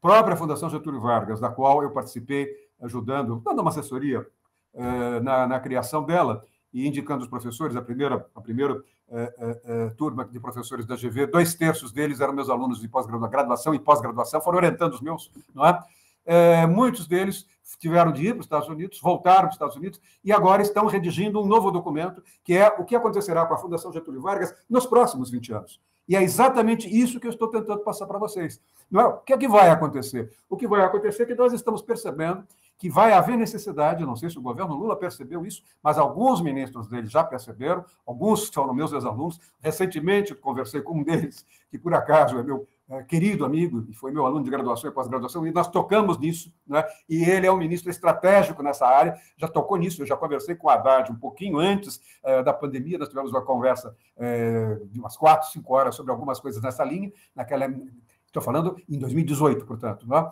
é? Quando ele era, desculpe, em 2019, quando já tinha perdido a campanha para presidente. Mas estávamos discutindo exatamente se um dia o PT voltar ao governo, como é que fica isso, não é? E ele me pediu exatamente, a gente conversava exatamente sobre isso. Portanto, o que é que eu estou querendo dizer? Eu estou querendo dizer que, num contexto em que nós temos uma velocidade brutal na transformação em sucata do que é moderno, ou seja, a quebra de paradigmas científicos é cada vez mais rápida, qual é o banco que vai querer financiar qual é o banco que vai querer fazer um empréstimo para o financiamento tecnológico de algo que vai durar 2 ou 3 anos? O banco simplesmente não quer entrar numa situação de risco. Muito da crise do sistema bancário decorreu exatamente disso. Quer dizer, o sistema financeiro percebeu que não faz sentido financiar a modernização tecnológica da indústria se essa modernização tecnológica da indústria não se der num prazo cada vez mais curto. O que é que eu quero dizer? Neste momento, os bancos não estão procurando implementar linhas de financiamento para a inovação científica em prazos que vão de 1 ano a 1 ano e meio. Não é? Abaixo de 2 anos, eles não estão emprestando. Por quê? Porque eles podem emprestar para 1 ano e meio, o sujeito demora para amadurecer, o tomador do empréstimo toma o empréstimo por 1 ano e meio, 2 anos, ele demora 1 ano e meio para, num determinado momento, criar um produto novo, uma tecnologia nova, só que quando ele lança aquele produto no mercado, aquele produto já foi superado por um outro produto ainda mais inovador. Portanto, ele não vai conseguir vender, ele não vai conseguir pagar o financiamento que o banco lhe deu. Quer dizer, ele quebra e ajuda a quebrar o banco. Não é? Vejam, então os bancos, nesse momento, estão trabalhando com uma lógica que é o máximo de segurança possível, o máximo de segurança no investimento e o retorno no menor prazo de tempo. Ou seja, quanto mais rápido for o retorno, E quanto mais seguro for o investimento, mais o banco tem a possibilidade de oferir lucros. Quer dizer, os bancos trabalham com a ideia de que a noção de tempo se acelerou e o empréstimo bancário para financiamento industrial, hoje, ele tem um prazo de tempo, um período de tempo relativamente curto. Não é? Se vocês olharem, a própria indústria bancária, o próprio setor bancário no Brasil, então, hoje também foi fundido, de certo modo, ele desapareceu dentro da linha do que era lá atrás, em 1970. Em 1970, eu me lembro muito bem, nós tínhamos no Brasil 250 bancos. Hoje, se vocês olharem, nós vamos ter os bancos brasileiros mesmo, os dois, Itaú Unibanco e o Banco Bradesco. Não, o Safra não é um banco brasileiro, é um banco da colônia judaica. O que eu quero dizer com isso? Quero dizer com isso que a pergunta da Raíssa se coloca exatamente a partir dessa questão, que é a questão da noção de estratégia nacional e da questão da estratégia nacional e da questão do planejamento. Quer dizer, o planejamento demora tempo. O planejamento demora, não é, uma grande decisão a partir de uma vontade política. O planejamento pressupõe, não é, o mecanismo pressupõe um projeto de nação. Agora, o que é que nós queremos como um projeto de nação? Não é? Esse projeto de nação é um projeto que é difícil num país tão desigual como o nosso, num país tão, vamos dizer, continental como o nosso, num país tão regionalmente desigual como o nosso, culturalmente desigual e socialmente desigual. A construção de uma vontade política como essa é algo que leva tempo. Ela pressupõe um sistema político, e o nosso sistema político está extraordinariamente pulverizado. O nosso sistema político está claramente incapaz de definir o que é um projeto de nação. Vejam o resultado das eleições. Nós não tivemos candidatos viáveis na área de centro-esquerda e na área da centro-direita. O que nós tivemos, na realidade, foi um plebiscito. Quem queria mais irresponsabilidade e golpe ou autocracia, ou quem queria preservar a democracia e, portanto, aí algum grau de igualdade social. Veja, o que eu estou querendo dizer com isso? Desenvolver uma estratégia nacional é algo lento. Para desenvolver uma estratégia nacional, eu preciso claramente do quê? Eu preciso, não é, de planejamento. Planejamento demora tempo. Como é que eu posso? Um Estado-nação como o Brasil pode, num determinado momento, trabalhar com uma estratégia de planejamento para os 4 anos do próximo governo. Se nós não sabemos se nos 4 anos do próximo governo teremos mais uma outra pandemia, se nós não sabemos como vai ficar a situação da Ucrânia com a União Soviética, como vai ficar a situação com a Rússia, como vai ficar a saída da pandemia, o fato de ter sido suspensa a emergência da pandemia, não quer dizer que a pandemia não vai continuar existindo. E, nesse momento, nós estamos discutindo não mais a geopolítica apenas, não mais a geoeconomia, mas estamos discutindo também a geopolítica. Ou seja, as cadeias globais de valor, que, de certo modo, valorizaram muito investimentos na área de bens intermediários, na China, e quando veio a pandemia, os chineses não exportaram o que tinham prometido exportar, porque consumiram máscaras e equipamentos médico-hospitalares para a sua própria população. Isso gerou uma crise na saúde pública na Europa e nos Estados Unidos, e inclusive no Brasil. Vejam, o que está acontecendo hoje com o nearshoring ou com o friendshoring? A ideia de vocês eliminarem, num certo momento, parte dos investimentos feitos, que eram muito baratos, os custos de produção na Ásia, no leste europeu, notadamente na China e no Vietnã, e trazendo para a Europa, para o leste europeu, ou trazendo para a América Central. Vejam, isso vai demorar algum tempo. Como é que os estados vão produzir uma vontade politicamente interna para, de certo modo, atraírem essas empresas que querem investir nesses estados, mas querem investir com compensações? Portanto, o que eu quero dizer é que nós estamos vivendo um momento estruturalmente complicado. O momento estruturalmente complicado é um momento em que o que nós chamamos de Estado não consegue operar sob a forma daquele Estado que vocês aprenderam em Teoria Geral do Estado. Não sei se está claro o que eu quero dizer. Eu estou dando aula na USP esse ano para o 2º ano, e o 2º ano tem Direito Constitucional. Nos professores de Constituição, e é um curso que segue o curso de Direito do Estado. Uma turma fez Direito do Estado, está fazendo Direito Constitucional com professores que têm a visão que eu tenho. Outra turma está fazendo Direito do Estado, Direito Constitucional com a visão passada. Os alunos da visão passada não estão conseguindo acompanhar as palestras que eles tiveram na abertura do ano, que foram com professores, alguns da Fundação Getúlio Vargas. Eles não são capazes de perceber isso que eu estou discutindo com vocês. Como é que fica o Estado, aquele Estado de tripartite, dividido em 3 poderes, como é que fica aquele Estado, que é um Estado que foi construído no começo do século XX, num contexto em que nós temos uma economia mundial cada vez mais globalizada, novas organizações multilaterais produzindo direito, novos tipos de direito que não estão na tradição franco-românica, que é a tradição do direito brasileiro, e que estão na tradição do direito anglo-saxônico. Por que estão na tradição do direito anglo-saxônico? Por uma questão muito simples, não é? Quem tem, não é, a capacidade de controlar os investimentos no mundo são países como Estados Unidos, Inglaterra, Canadá, Austrália, são países que, por poderem controlar os investimentos da economia do mundo, quem tem a capacidade de moeda vai impor a sua capacidade de direito, a sua capacidade de operação jurídica. Quem tem o controle da economia quer se proteger juridicamente a partir dos valores que ele considera mais, vamos dizer, modernos e eficientes. Então, nesse momento, nós estamos verificando exatamente isso. A Raíssa levanta a questão do planejamento. E aí ela levanta uma questão complexa. É possível a gente falar em planejamento econômico, que demora 3, 4, 5 anos para ser formulado, né? E, ao mesmo tempo, tem uma meta de 4 anos, tem objetivos para os próximos 4 anos, ou seja, muitas vezes, lá no passado, eu acompanhei muito isso profissionalmente, minha tese de doutorado é sobre planejamento, eu escrevi sobre planejamento na ditadura e trabalhei muito acompanhando o Geisel, com o ministro Mário Henrique Simonsen e o Carlos Geraldo Langoni. Antes do Geisel ser eleito, ele presidia a Petrobras, ele desenvolveu um grupo de trabalho que desenvolveu um projeto que é o segundo PND. E quando ele assume a presidência, imediatamente ele joga o segundo PND, que é válida de 74 a 1980. Não é? Ele trabalhou, portanto, o segundo PND demorou de 3 a 4 anos para ser formulado e 7 anos para ser implementado e executado. Não é? Professor? Demorou quase 10 anos. Professor? Tá. Desculpe novamente interrompê-lo, porque eu sei que quando a gente levanta a mãozinha fica complicado de ver aqui. Peço até desculpa, porque tem alguém inscrito para falar também antes de mim, mas só para não perder a linha de raciocínio aqui das questões. E exatamente, professor, desculpe interromper realmente, mas isso que você, essa condução, sua linha de raciocínio, vai casar exatamente com o que a gente vai perguntar agora. Né? Exatamente essa questão dos PNDs e dessa influência do militarismo no segundo PND, que é uma coisa que eu sei que ele é muito cara em termos de reflexão, de análise. Eu gostaria que, ao final dessa sua explanação, o senhor respondesse se nós, na sua visão, ainda sofremos reflexos no direito desse Estado intervencionista brasileiro. Obrigada, professor. Olha,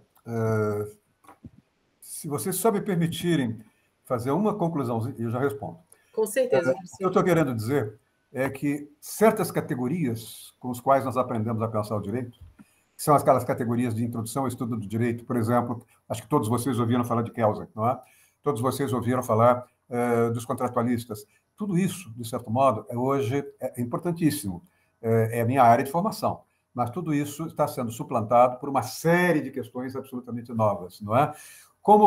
Não é como nós vamos ter um direito, como nós vamos ter mecanismos judiciais, mecanismos capazes de acompanhar judicialmente no Estado de Direito algo que discute uma patente tecnológica que nós sabemos que ela vai virar sucata 2 dias depois ou 2 anos depois. Não é?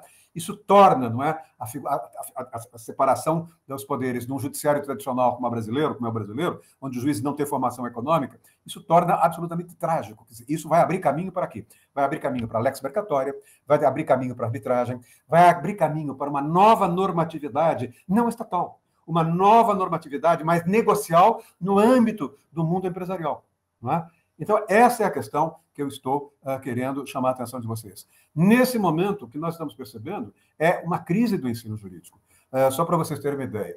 Esse ano, no segundo semestre, o Tribunal de Justiça me pediu para falar com eles, a porta fechada, a discutir essas questões. Como é que se pode formar numa escola de magistratura um magistrado que tem primeira instância, segunda, terceira instância, em que tem lá um tempo médio, vamos imaginar, de 8 anos para o processo entrar na primeira instância e sair na terceira, eu estou sendo bonzinho com 8 anos. Não é? E, de repente, o objeto que o juiz de primeira instância vai ter de discutir é uma questão tecnológica do momento. Quer dizer, quando essa questão sair do primeiro grau e subir para o segundo grau, para o TJ, simplesmente ela já não é mais um problema jurídico, é um problema de sucata tecnológica. Não é? São estas questões. Aí, se você pode responder essa pergunta que você me fez novamente? Isso, professor. Ai, desculpa ter quebrado seu raciocínio, mas é porque eu estava vendo que estava se endereçando a isso, eu não queria perder a oportunidade de remarcar a pergunta. Ainda sofremos reflexos no direito do Estado intervencionista brasileiro? Claro. Se você perceber, essa é uma das questões que está se colocando. Eu não quero fazer uma análise conjuntural do que está acontecendo no país, mas se vocês me permitirem, eu durante muito tempo fiz análise de conjuntura política, análise de risco político e coisas do gênero, inclusive para empresas e até mesmo para escritórios de advocacia, tenho feito palestras para escritórios de advocacia. O que eu estou querendo dizer é que, na visão de mundo do grupo mais próximo do Lula e do PT, a visão que eles têm de Estado é uma visão contrária à globalização. A visão que eles têm é uma visão de crítica à globalização. Portanto, a visão de mundo deles é uma visão de mundo que trabalha com um Estado que impõe. Não é? Vejam, quando eles trabalham com a noção de crise social, vejam bem, eles vão dizer, quando eles têm uma crise social pela frente, eles sabem que se houver uma política de teto de gastos, essa política de teto de gastos vai segurar o dinheiro que eles teriam para que eles pudessem financiar políticas sociais. Não é? Agora, ao mesmo tempo, não percebem ou não querem perceber, eles dizem que cortar gastos para garantir o teto é irresponsabilidade quando não cuidamos da sociedade. Agora, tem o outro lado, não é? Isso tem um paradoxo aí no meio. Se não cortar gasto, não segura a inflação. Não segurando a inflação, você ou não segura a governabilidade, ou você não traz empresa para vir para o Brasil, ou você não tem um bom funcionamento da economia, você tem desemprego. Você tem, inclusive, a classe média fugindo para dólar ou para ativos. Não é? Ela vai se monetizar comprando dólar ou comprando algo que ela possa se preservar contra a desvalorização. Veja o que está acontecendo na Argentina. Não é? Então, veja o que está acontecendo no Banco do Brasil. Portanto, a pergunta também é uma pergunta muito bem feita. A cabeça do PT, a lógica do PT, é uma cabeça de um Estado social-democrata, é uma cabeça de um Estado planejador. Quando vocês olham os principais economistas que assessoraram o Lula lá atrás, esses economistas eram fundamentalmente economistas que tinham, no primeiro momento, economistas que tinham sido formados pela Unicamp com esse viés, que é um viés de um Estado mais intervencionista. E, embora ele tenha trazido o Haddad para o Ministério da Fazenda, o Lula teve, durante a campanha, um economista, que é um economista chamado Guilherme de Mello, que é da Unicamp, que trabalhou com essa visão, que trabalha com essa visão lá atrás, que é a visão do Estado intervencionista. Já faz uns 6 meses, um pouquinho menos, 4 meses, eu tive uma longa conversa com o ex-ministro da Fazenda, Bresser Pereira, e ele me chamava a atenção exatamente para essa questão. Quer dizer, se ganhasse o PT, não é? Foi um pouquinho antes da eleição do segundo turno, ele me disse, se ganhar o PT, eles vão trazer claramente uma visão de mundo mais, vamos dizer, em que Estado-nação é mais forte. E o problema é saber como é que eles vão se portar internamente quando eles vão sofrer uma série de pressões de natureza externa. Veja um dado interessante, que é algo que pode ser repensado.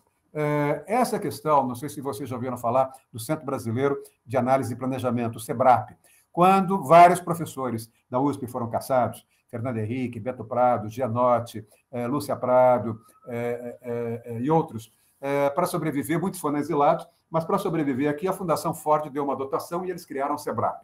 E o SEBRAP foi um núcleo de, vamos dizer, de pensamento à esquerda. Mas depois o SEBRAP quebrou. O SEBRAP rachou, melhor dizendo. Fernando Henrique foi fazer política, ficou no PSDB, num partido de centro-esquerda, ele se aproximou do centro, e o pessoal do SEBRAP, que não queria ser confundido com o Fernando Henrique, foi criar o SEDEC, com o pessoal mais à esquerda, Centro de Estudos e Desenvolvimento Contemporâneo, alguma coisa assim. Não é? Agora, o que nós temos ali é que foi uma ruptura entre um homem que pensou na carreira acadêmica o planejamento, um homem que pensou na carreira acadêmica o Estado, um homem que pensou na carreira acadêmica as estratégias nacionais, um homem que lançou um livro chamado Democracia e Autoritarismo, que discute essas questões que eu estou levantando, e, de outro lado, vocês vão ter o pessoal que vai fazer oposição ao Fernando Henrique, que é o pessoal da Unicamp, não é? Que é o pessoal da Unicamp. Agora, o que vai acontecer lá atrás é algo interessante. O Fernando Henrique, quando trabalha com teto de gastos, quando trabalha com uma enorme política de natureza fiscal, quando trabalha com uma reforma do Estado, quando privatiza as empresas públicas, né? E o PT fazendo oposição. O PT não queria, em hipótese alguma, que ele privatizasse as estatais. Não é? E vejam que agora o presidente Lula recuou nas estatais que ele tem de fazer na área de siderurgia brasileira da Siderbras. Vejam, lá atrás, o Fernando Henrique pagou um preço imenso que custou o seu desgaste. Ele é eleito em cima do Lula no segundo mandato, mas com uma votação menor, e já no segundo mandato ele tem de fazer alianças com partidos centristas, e centrão, não, raio desse centrão, ele tem de fazer grandes alianças, e ele vai se desmoralizando à medida em que ele faz essas alianças. Agora, chama muita atenção de vocês. Quando ganha o Lula, vocês vão perceber um dado interessante. O Lula, no primeiro momento, fala em herança maldita. Mas quando ele nomeia para o Ministério da Fazenda, para o Ministério da Fazenda, o Palocci, quando ele nomeia o presidente mundial do Bank Boston para o Banco Central, que é o Henrique Meirelles, e quando ele leva o Marcos Lisboa para a Secretaria de Política Econômica, e quando ele tem uma interação, a assessoria dele tem uma interação com o Instituto Casa das Garças, o que é que nós vimos naquele momento? A imprensa demorou muito para perceber isso. Casa das Garças é uma entidade, é uma ONG formada por grandes economistas brasileiros. São jovens, muitos são jovens, alguns têm 60 anos, alguns têm 50, tem gente já com seus 70.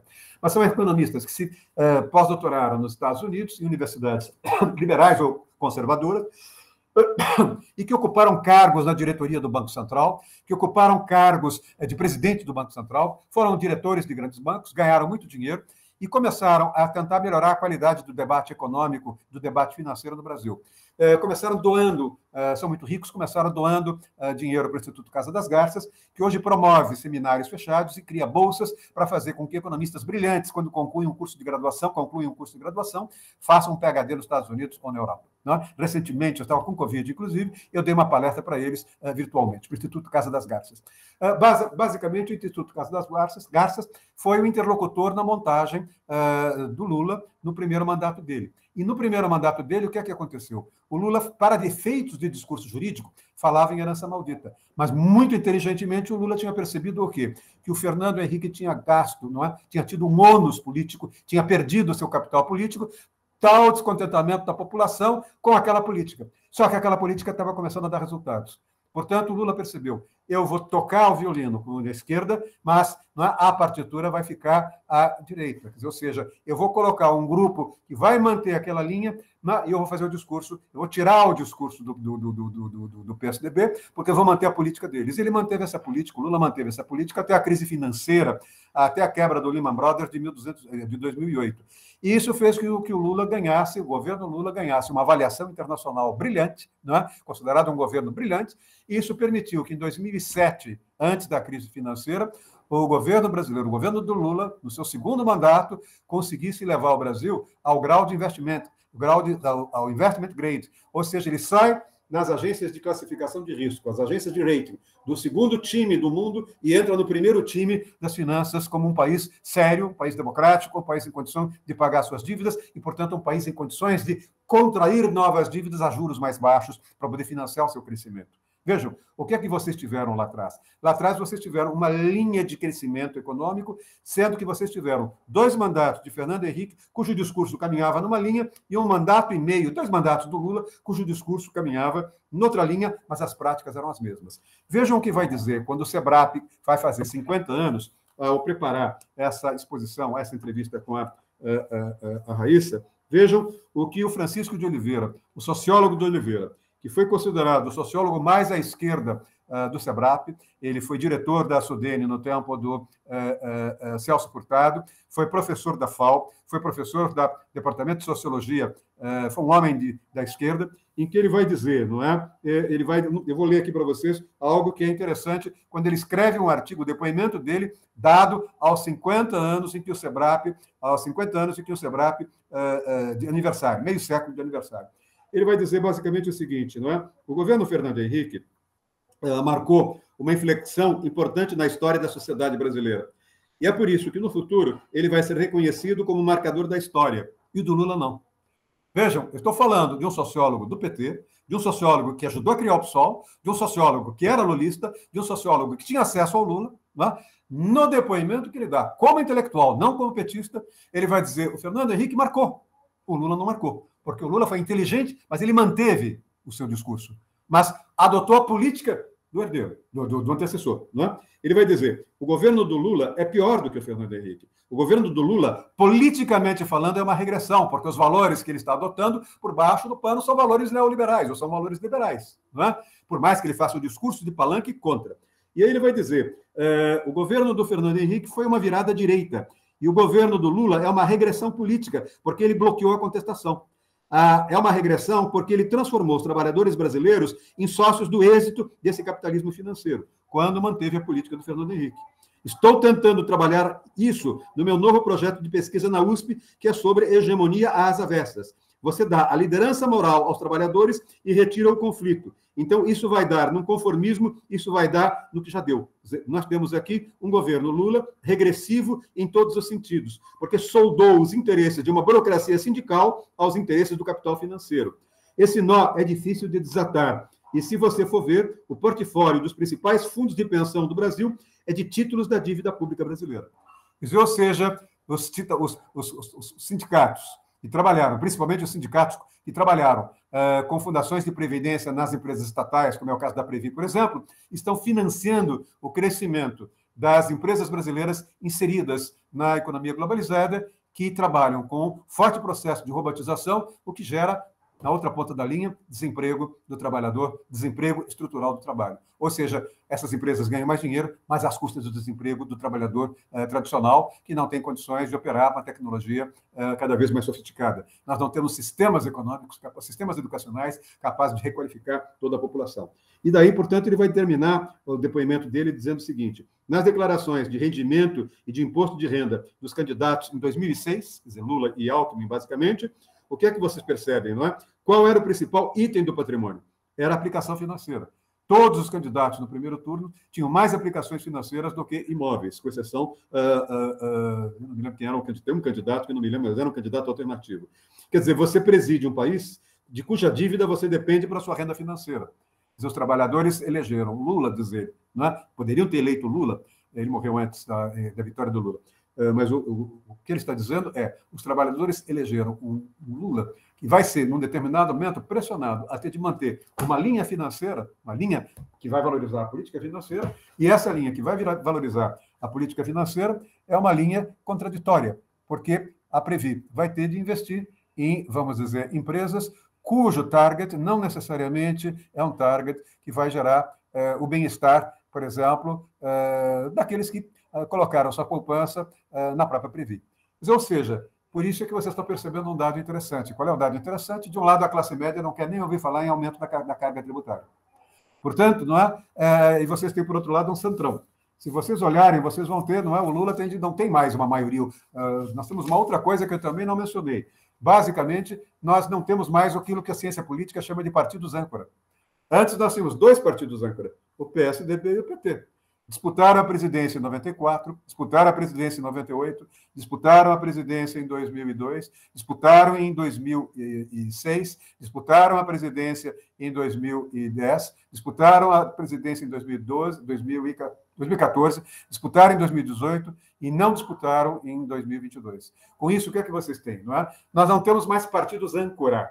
Nós temos hoje o quê? 4 blocos partidários. Portanto, o presidencialismo de coalizão ficou ainda mais difícil. Hoje nós temos, fundamentalmente, 4 blocos. O bloco tradicional do PT, PCdoB, PV e PDT, o bloco da direita extrema do Bolsonaro, que é o PL, e 2 blocos intermediários de centrão, o MDB, o PSDB e o Republicanos de um lado, o PP, União Brasil e o PSB de outro lado. Não é? O que é que eu estou querendo mostrar para vocês? Eu estou querendo mostrar para vocês é que, para aprovar uma reforma tributária que garanta esse novo arcabouço que o Lula vai ter de fazer, é preciso que ele tenha uma vitória num âmbito de um Congresso onde ele não tem maioria. E, nesse momento, a coisa não é mais dar um carguinho aqui, dar um carguinho ali. Nesse momento, são 4 blocos, não é? E, nesses 4 blocos, as exigências tendem a ser a cada vez maiores. Não é? Onde é que eu estou querendo chegar? Eu estou querendo chegar para dizer a vocês por que o Lula, de repente, começou a falar em política monetária e não está falando em política fiscal. Política fiscal significa aumentar a carga tributária da classe média e dos mais ricos. Política fiscal significa eleição. Política fiscal divide o Congresso. Política fiscal joga a classe média contra o governo. E eles sabem que, não tendo a maioria, pelo contrário, ele está numa posição ainda muito minoritária e não está indo bem. Ele mesmo disse isso no discurso na semana passada, criticando sutilmente o Alexandre Padilha, que a articulação do Congresso está fraca. Por que é que ele está criticando agora o presidente do Banco Central? Porque lá atrás, não é? Temer percebeu isso e o próprio Fernando Henrique percebeu isso. O que é que eles perceberam? Eles perceberam que, para fazer uma reforma no Brasil, nós teríamos de levar essa reforma a ficar longe do Congresso. Por isso é que Fernando Henrique falava numa reforma monetária. É por isso que Fernando Henrique trabalhou com uma política, né, de imposição de teto, que era uma política monetária, era uma política de comer a crise fiscal, num primeiro momento trabalhando com a questão de natureza monetária. É esta a razão pela qual o Lula vem, num determinado momento, discretamente trombando com o presidente do Banco Central, porque na hora em que ele colocar um homem de confiança dele no Banco Central, ele consegue fazer alguma reforma que agrade ao mercado via Banco Central, via monetária. Não sei se está difícil para vocês. Eu quero dizer que ele não tem condições de aprovar uma reforma tributária. Se aprovar uma reforma tributária, ela será uma reforma meia-boca. Essa reforma meia-boca vai ter um desgaste para ele. Ele sabe claramente que vai ter uma eleição difícil para frente. Apesar da idade, ele é candidato. Mas, fora isso, ele é devedor de favores, não é? A Simone Tebet, que é uma candidata que pode se articular, ao próprio Alckmin, que pode se articular, ao Bolsonaro, que ainda pode se articular, não está totalmente fora do jogo. Não é? Portanto, ele vai ter uma situação de chegada difícil. Não é? Então, isso explica um pouco o que está acontecendo no Brasil. É muito interessante as perguntas que a Raíssa fez, porque elas nos permitem olhar, não é, estruturalmente o que é a dificuldade que o Lula tem para defender, para governar. Quer dizer, ele ganhou uma frente ampla. Ele tem uma visão de mundo que é mais pró-Estado do que pró-mercado. Não vou dizer que ele é estatizante. Ele tem uma visão de mundo vamos dizer, das antigas autarquias, não das agências reguladoras. Não é? Mas ele sabe a importância das agências reguladoras. Mas, por mais lógica que seja a visão de mundo dele, por mais coerente que seja a visão de mundo dele, neste momento, as condições internacionais são mais fortes em matéria de pressão interna do que a vontade da própria sociedade brasileira. É verdade, professor. Ele está em cima de um fio de navalha. Professor, desculpe interromper novamente, mas... Deve interromper. É que, novamente, a gente está fazendo essa linha, né, de raciocínio que vai convergindo para a próxima pergunta, que inclusive tem a ver com alguns dos comentários, das reações que a gente está tendo aqui no chat e entre os participantes. Como, na sua visão, o modelo liberal de direito e de Estado pode se adequar à democracia? Essa pergunta é de milhões, professor. É uma pergunta de milhões, mas é uma pergunta que não é difícil de ser respondida. O liberalismo implica, vamos dizer, livre mercado. Agora, você tem que fazer uma distinção entre o que é esse liberalismo do ponto de vista da sua responsabilidade e o que é esse liberalismo do ponto de vista desse mundo em que você tem o lucro fácil do mercado financeiro, quer dizer, o lucro da especulação, o lucro das operações economicamente estruturadas, o lucro da manipulação dos mercados de capitais. Não é? Se você olhar, você vai perceber que você tem uma tradição no liberalismo lá atrás, e começa com Rousseau, um pouquinho antes de Rousseau, e vem bater aqui em John Rawls, nos anos 70, nos anos 80, com a teoria da justiça, em que é um liberal que tem uma claríssima noção de que você não consegue ter apenas e tão somente um liberalismo político se você tiver um alto nível de desigualdade. Não é? Se você tiver um alto nível de desigualdade, você tem a captura dos setores desvalidos e, portanto, você não tem uma democracia. O que você tem é um pretexto de democracia, que é uma forma ilegítima de dominação autoritária de grupos sociais sobre grupos que não têm capacidade de articulação. Portanto, você tem aí, principalmente no liberalismo americano, no liberalismo de John Rawls, no liberalismo que você tem do Partido Democrata, que você teve com Clinton, que você teve com Biden, que você teve com Obama, que você teve com o Kennedy, você tem aí a ideia dos direitos sociais. É um liberalismo que trabalha com a noção dos direitos sociais. Não é? E você tem um neoliberalismo. O neoliberalismo é o liberalismo que vem com Reagan, é o liberalismo que vem com Thatcher, é o liberalismo que vem com a crise do capitalismo social-democrata, que é o capitalismo da Segunda Guerra. Esse capitalismo da Segunda Guerra inteiramente se colocou em cima para crescer do setor automotriz. Ele partiu da ideia de que ele cresceria economicamente, portanto, ele empregaria os soldados que foram para a guerra e as novas gerações europeias, americanas e até japonesas com a indústria automobilística. O que é que acontece? O modelo deu certo. Cresceu a economia nos anos 50, cresceu a economia nos anos 60, cresceu a economia nos anos 70. O John Kenneth Galbraith chamava aquilo de a sociedade afluente, não é? Tal a crescimento do produto interno bruto. Agora, a opção pelo setor automontador foi porque o preço do petróleo era barato. Quando os países árabes, não é, dão o choque do petróleo, percebem que o crescimento do capitalismo do pós-guerra no Ocidente vinha consumindo cada vez mais petróleo árabe. E o petróleo árabe, o petróleo é um recurso natural não renovável. E, portanto, quanto mais os Estados Unidos comprassem petróleo, mais rapidamente esgotariam as jazidas de petróleo dos países árabes. O que é que eles fazem? Eles seguram, eles querem se reinventar economicamente e, com isso, eles aumentam o preço do barril e diminuem a oferta. Não foi por acaso que a Copa do Mundo foi no Catar em 2022. Ela já faz parte daquele projeto de 1974, 78, de redimensionar a economia árabe para uma economia de serviços. Não é? Onde é que eu estou querendo chegar? Eu estou querendo dizer que, naquele momento, entrou em crise a noção de social-democracia. Entrou em crise a noção de Estado keynesiano. Entrou em crise, não é? A noção, vamos dizer, a pregação de um liberalismo que fosse político, mas que caminhasse também na linha de uma Rerum Novarum, que a Igreja, lá atrás, com Leão XIII, em 1893, desenvolveu. O que era? Era a ideia de que o capitalismo não poderia jamais deixar de lado a premissa da solidariedade. Não é? Quando vocês têm a crise do petróleo, a queda, não é, daquele modelo de social-democracia é também a queda, vamos dizer, do liberalismo político, do liberalismo político conjugado com o liberalismo econômico. Vai surgir o que nós chamamos de neoliberalismo. Vence aquele que for mais inteligente, vence aquele que for economicamente mais sagaz, vence aquele que, de certo modo, for o mais inovador. Não tem essa história do Estado garantir o mais fraco, cada cidadão tem de se defender, cada cidadão tem de ser vencedor na vida social, não temos de ficar lidando com os derrotados. E, a partir daí, você tem, fundamentalmente, uma espécie de uma visão de mundo liberal darwinista, não é? Em que você vai abandonando os mais pobres, e vamos dizer que no governo do Bolsonaro, principalmente com as medidas provisórias, as emendas constitucionais do Camisa Verde e Amarela, e as primeiras medidas que o Paulo Guedes fez, elas eram flagrantemente darwinistas. Não é? Elas agrediam brutalmente a ideia de direitos sociais, a ideia de direitos mínimos elementares garantidos pela Constituição. Portanto, o que eu quero dizer para vocês é que, quando nós lidamos com essa noção de democracia do ponto de vista de que ela implica algum custo, o que significa esse custo? Não é? Pela democracia, nós tivemos algo que foi, por exemplo, o direito do trabalho, o direito à sindicalização, o direito à greve, o direito ao 13º, um direito à trabalhadora de ter 4 meses, e agora são 4 meses, de licença maternidade. Para a empresa, tudo isso custa dinheiro. Ou seja, quanto mais a democracia é efetivamente democrática, não é?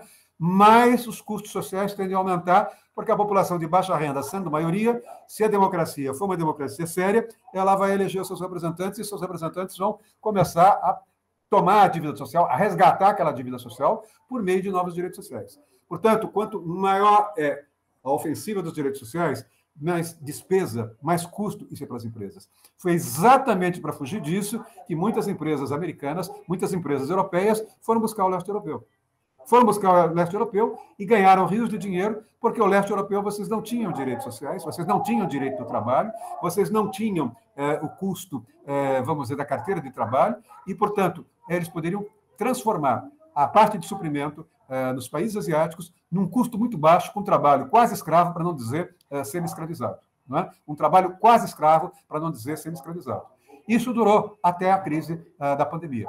Por que durou até a crise da pandemia? Porque, se vocês olharem, esses bens intermediários não foram exportados no primeiro ano de 2020, porque a China não tinha condições de fazê-lo. Não é? E, com isso, o que é que vocês viram? Uma enorme crise no mundo ocidental, em que aí algumas pessoas levantaram, alguns economistas, será que a globalização acabou? E outros disseram, não, se nós tirarmos nas cadeias globais de valor parte, vamos deixar lá, porque o trabalho vai continuar passando a crise, o trabalho barato vai continuar barato lá. Mas vamos trabalhar com essa política de nearshoring, com essa política de friendshoring. Vamos criar algumas fábricas, vamos admitir gastar um pouquinho mais, criando algumas fábricas na região da Guatemala, na região da Nicarágua, na região ali da América Central, ou ali na região da República Tcheca, no leste europeu, naqueles países que pertenceram à antiga União Soviética, mas que estão mais do lado da Áustria e da Alemanha do que do lado da União Soviética. Esse é o debate que está se travando hoje. Quer dizer, as perguntas que vocês estão me fazendo são perguntas para as quais eu só tenho respostas sob a forma de dúvidas. Eu só tenho respostas sob a forma de novas perguntas. Quer dizer, ou seja, são cenários que nós temos de imaginar. São cenários que nós temos de ver. Eu, em 2021, dezembro de 2021, mais ou menos no dia 21 de dezembro, véspera do Natal, o diretor o superintendente da área de comunicação da USP me pediu um artigo para o dia 1º de janeiro. Eu falei, ninguém vai ler nada do Jornal da USP em 1º de janeiro. Eu falei, tem uma boa leitura, mas a gente vai manter no ar durante 6 dias. E teve uma quantidade de gente que leu, eu nunca imaginei que o Jornal da USP tivesse gente que lesse no dia 1º de janeiro. Foi até o dia de Reis. E era um artigo em que eles me diziam, Como é que você vê o governo Lula 3? Eu me lembro que esse artigo foi um artigo de meia página, bastante grande. O artigo dizia basicamente o seguinte: primeiro, o mundo de 20 anos atrás era um mundo em que nós estávamos saindo do capitalismo social-democrata, o chamado capitalismo organizado, o capitalismo que se desorganizou pela crise do petróleo, e caindo a social-democracia, entrando numa crise e subindo o liberalismo de mercado. Portanto, nós estávamos descendo lá atrás, não é, na social-democracia e ascendendo no neoliberalismo extremamente darwinista. Esse era o mundo no qual o Lula foi eleito. Esse é um mundo que não é o mundo que ele vai encontrar, disse eu, no artigo que saiu em 2022. Não é um mundo que ele vai encontrar hoje. O mundo que ele vai encontrar hoje é muito diferente de 20 anos atrás. E nesse mundo que ele vai encontrar hoje, as premissas do PT, as premissas ideológicas do PT, não necessariamente serão mudadas. Mas elas estarão historicamente desatualizadas. E aí, como é que isso vai ficar? Né? Isso vai ficar de que modo? Né? Eu não sei se o parlamento vai ser capaz de permitir, de expressar essa incoerência que eu estou chamando a atenção. E hoje, olhando, um ano depois, não é, eu diria que o parlamento, esses blocos todos, a esquerda, o Lula perdeu a eleição no parlamento. Não é? E se ele não trabalhar com aquele fisiologismo do presidencialismo de coalizão, ele terá sérios problemas. Mas para trabalhar com aquele presidencialismo de coalizão, ele terá agora de entregar para o Centrão, para esses dois blocos partidários, não é? Muito mais do que ele está disposto a integrar. Ele terá de fazer algo que ele fez em 2005, na altura do Petrolão, quando ele sofreu um processo de impeachment, foi quando aquele deputado do Rio de Janeiro partiu para cima dele e foi obrigado o Machado, qual é o nome dele? O que foi preso, o deputado que está preso. Mas quando ele foi obrigado a tirar o chefe da Casa Civil, que era o Dirceu, e foi obrigado, para tentar evitar o impeachment, ele não teve outra alternativa senão trazer o pessoal do Brizola para o Ministério, trazer o pessoal do Maluf para o Ministério. E, nesse momento, nós estamos percebendo que ele está quase que obrigado a trazer, não terá condição de governabilidade se ele não ampliar esse presidencialismo de coalizão. Qual é o problema que ele tem? Lá atrás ainda ele tinha dois partidos âncora. Quer dizer, havia, na montagem da coalizão, havia um grupo e um outro grupo que se rivalizavam. Agora vocês têm 4 grupos. Um de oposição, que pode rachar, que é da extrema-direita, pode trair o Bolsonaro. Né? Esse grupo não vai ter medo, não vai ter valor moral se for para trair o Bolsonaro, se tiver vantagem. Os outros só querem vantagem, os outros 2 grupos. E o grupo do PT, do PSDB, do PCdoB e do PV, esse grupo é um grupo muito pequeno em relação aos 2 grupos do Centrão. Portanto, a governabilidade dele não é bem. Por isso é que, num determinado momento, ele está viajando quase compulsivamente, aos 78 anos, tentando trazer para dentro do país a política externa dentro de uma estratégia bastante inteligente. Ele pode não ter instrução, mas ele tem muita inteligência para tentar evitar um debate, esse debate de radicalização entre extrema-direita e extrema-esquerda, entre o lulismo e o bolsonarismo e coisas desse tipo. Quer dizer, a estratégia dele já que eu não consigo ter um partido de centro-esquerda, já que eu não consigo ter um partido de centro-direita, já que eu não tenho mais dois sistemas partidários, 2 microsistemas partidários, que são âncora, portanto, eu não tenho o algodão. Eu tenho o choque, não é? O choque entre do pistão, mas eu não tenho uma mola. Por isso, eu preciso tirar a crise da mídia. E a forma que ele vem tirando, inteligentemente, é se colocar como um ator internacional. Tem feito bobagem porque não tem conhecimento de história. Não é? Já disse que Napoleão esteve em Moscou, e Napoleão nunca esteve em Moscou. Isso do primeiro mandato. Mas, de qualquer maneira, ainda é começo de governo. E eu me lembro que, naquele artigo, eu dizia também uma segunda coisa, 2 outras coisas. Todo presidente da República da América Latina que assume um 3º mandato e tem um hiato entre o 2º mandato, primeiro mandato e a reeleição, passa um tempo e vem a 3º mandato, ele assume velho. E todos os presidentes que assumiram com uma idade, eles tiveram dificuldades, vamos dizer, de cansaço físico, de exaustão mental. Isso aconteceu no Chile, com o Eduardo Frei, isso aconteceu com o Perón, isso aconteceu no Peru, isso aconteceu com um grande líder democrático na Venezuela. Em que medida isso pode não acontecer com o nosso presidente atual?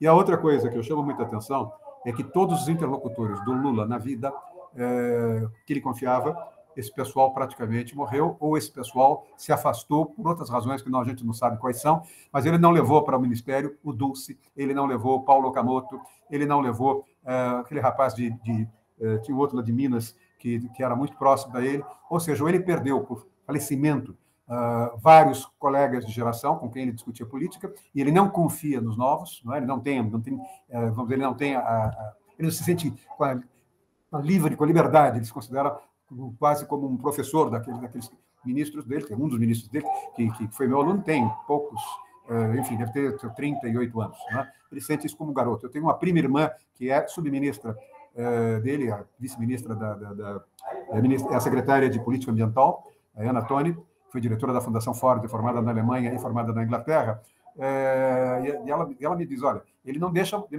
dá liberdade nas discussões, ele não se sente à vontade. Né? Então, quer dizer, nós temos aí de caminhar para a linha de ir olhando isso dentro de uma visão, deixar de lado esse lado de conjuntura. Bolsonaro disse isso, apareceu não sei o quê, mas olhar um pouco essas estruturas. Não é? Claro, estou vendo alguns de vocês me dizendo ele tem legitimidade. Agora, cuidado, essa legitimidade pode escorrer das mãos. Ele já escorreu das mãos e isso dificultou muito a vida dele durante um certo período. Perfeito, professor. Nós temos vários comentários aqui, o pessoal já me autorizou, né? E se você estiver de acordo, a gente pode avançar um pouco no horário para compensar aquele atraso inicial. Uhum. E eu gostaria de perguntar fazer mais uma pergunta que também tem, apesar de não ser uma aula de leitura de conjuntura e tudo, mas que a gente sabe que é uma questão de domínio do professor, porque conhece muito bem os atores, né, públicos e privados que estão por trás aí dos jogos políticos. Então, professor, eu gostaria de perguntar como é que o senhor observa a advocacia estruturante dos últimos governos e a do atual, como é que ela se adaptou ou está se adaptando a essa atual conjuntura, professor? Olha, eu acho que o governo passado foi um governo absolutamente desastroso, um governo absolutamente inconsequente, um governo que minou as condições de governabilidade do país e, portanto, essa ideia de que o atual governo tem de ser um governo de reconstrução, ela faz todo sentido. Eu fui, em 3 mandatos, membro do Comitê de Área de Direito e Economia e Administração do CNPq. Fui, durante 8, 9 anos, um dos coordenadores da área de Ciências Humanas da FAPESP. E eu tenho, portanto, pela experiência de vida profissional nas agências, também na CAPES, eu trabalhei fazendo avaliação da pós-graduação, o estrago que foi feito, mas o estrago que foi feito foi desumano nessa área de ciência, nessa área de tecnologia. Na área de saúde pública só não foi pior, porque os prefeitos e governadores, junto com o apoio da Associação Brasileira de Ciências e da SBPC, conseguiram garantir, ainda que com algum atraso, a segurança pública no Brasil. Mas, vamos dizer, a capacidade que o governo terá, esse governo terá, de reconstruir, vai depender muito do nível de eficiência administrativa. Mas essa eficiência administrativa vai depender muito, muito, muito do tipo de, vamos dizer, de cargos que forem entregues ao Centrão. Quer dizer, não se esqueçam, o Centrão não governará pensando o país. O Centrão não governará pensando um projeto de nação. Os interesses do Centrão são interesses absolutamente imediatistas. Quer dizer, o Centrão não pensa em termos de planejamento para a gente fazer o nosso retorno de onde nós saímos hoje. Quer dizer, com o Centrão não tem planejamento. Com o Centrão, o máximo que ele olha é o que ele pode, o que aquele vereadorzinho que apoiou o deputado estadual, que apoiou o deputado federal, que vai conseguir nomear um cargo ou 3 cargos na prefeitura, federais, naquela prefeitura onde ele teve tantos votos do vereador, onde o deputado estadual teve tantos votos, ele está pensando simplesmente na próxima eleição. Ele está pensando em cevar o curral eleitoral dele. Então, com isso, você não consegue ter um planejamento de médio e longo prazo. Para vocês terem uma ideia do que eu quero dizer em relação a isso, quando eu trato dessas questões, uma das questões que eu procuro chamar muito a atenção é basicamente o preço que nós pagamos por esse presidencialismo de coalizão que é bastante perverso no Brasil. Eu costumo dizer aos meus alunos 3 ou 4 coisas. A primeira coisa que eu costumo dizer a eles ao centralizar as decisões financeiras em Brasília, né, onde o presidente da República concentra as decisões financeiras, mas é obrigado a negociar com os centrões da vida, ele compromete a qualidade do processo democrático. Quer dizer, vejam, o número de candidatos eleitos por currais eleitorais é absolutamente dramático. Eu publiquei um livro chamado A Degradação Democrática, o Brasil em Risco, que saiu agora 3 dias antes do golpe, 3 semanas antes do golpe, dizendo que nós não tínhamos um parlamento, nós não tivemos um parlamento eleito com representantes das diferentes ideologias. Nós tivemos caciques eleitorais, populistas eleitorais que foram eleitos. Quer dizer, não sobra espaço do ponto de vista da discussão ideológica para que intelectuais sejam eleitos. Não é? Então, a qualidade do processo, do policy-making democrático é muito ruim. Segundo, a vida política brasileira vai se tornando paroquial. Tudo passa pelo orçamento da União. E tudo passa por orçamento secreto, liberação de verba e coisa desse tipo. Nos tempos em que ia ao CNPq, eu me hospedava no hotel, o meu café da manhã eu ficava... Era uma vergonha, porque ao meu lado tinha um deputado ameaçando um secretário de ministério que, se não saísse aquilo, ele ia fazer um discurso no Congresso contra o ministro, ou ele ia pedir a demissão do ministro. Está deixando crise, não é? É um toma lá da cá. Não é? Então, isso torna a política paroquial. E isso passa, essa paroquialização passa pelo orçamento da União. Eu dou um exemplo, algo que talvez vocês não saibam. Não é? Quando foi feita a Constituinte, o processo interno foi absolutamente maluco e surrealista. Foram nomeadas 8 comissões temáticas, e cada comissão temática teve 3 subcomissões temáticas. Portanto, foram 24 comissões. Essas 24 comissões foram dominadas pelo Centrão. E as esquerdas, lideradas por Covas e Fernando Henrique, lideraram a comissão de sistematização. Portanto, a comissão de sistematização ficou com os 5 primeiros artigos da Constituição e foi acomodando uma coisa aqui, outra coisa lá. Todas as outras normas, foram 9 minutas, todas as demais minutas ficaram sob a responsabilidade do Centrão. Depois eles harmonizaram. Nessa harmonização, a Constituição ficou com alguma coisa, eu vou chutar da cabeça, de 70% e 75% de normas que interessavam ao Centrão, portanto, normas de políticas públicas que interessam a prefeitos e governadores. E o resto ficou como normas da nação brasileira, como normas do Estado brasileiro. Por que nós temos PECs aos montes? Eu publiquei um artigo na Folha outro dia dizendo exatamente isso. Por que nós temos MPs problemáticas? Por que nós temos essa necessidade de comprar o Congresso o tempo todo, não é, entregando pedaços do orçamento? Porque simplesmente nós temos de mexer nessa Constituição, porque senão não há governabilidade. Senão não existe governabilidade. Portanto, isso vicia, né? Esse tipo de federalismo perverso, vicia a representatividade, ele compromete a qualidade do processo legislativo, ele permite a compra de MPs. Tem escritórios de advocacia que hoje vendem MPs, são contratados para escrever uma MP.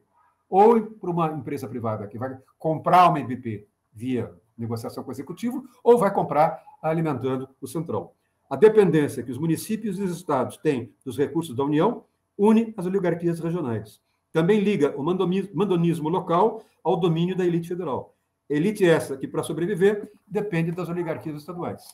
Ou seja, o que eu estou querendo dizer é que, no fundo, nós temos uma estrutura política que não está sendo representativa. Quer dizer, a nossa democracia é uma democracia que, de certo modo, tem problemas estruturais, ela tem gargalos estruturais. E quando ela tem problemas de gargalos estruturais, ela tem algo que eu chamo a atenção de vocês. Interessa a um político de curral, interessa a um cacique da política, que vive da política de setores de comunidades, de favelas, ou vive em cidades miseráveis, modernizar aquela cidade? Modernizar aquela favela?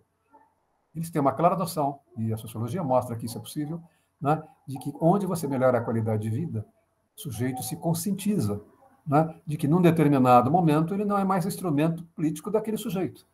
Em outras palavras, o que eu quero dizer é que não passa pela cabeça de uma parte significativa da nossa legislatura atual, como foi da legislatura passada, a ideia de modernizar o Brasil. Ao modernizar o Brasil, eles estariam cerrando o galho em que eles estão sentados. Essa opinião não é minha.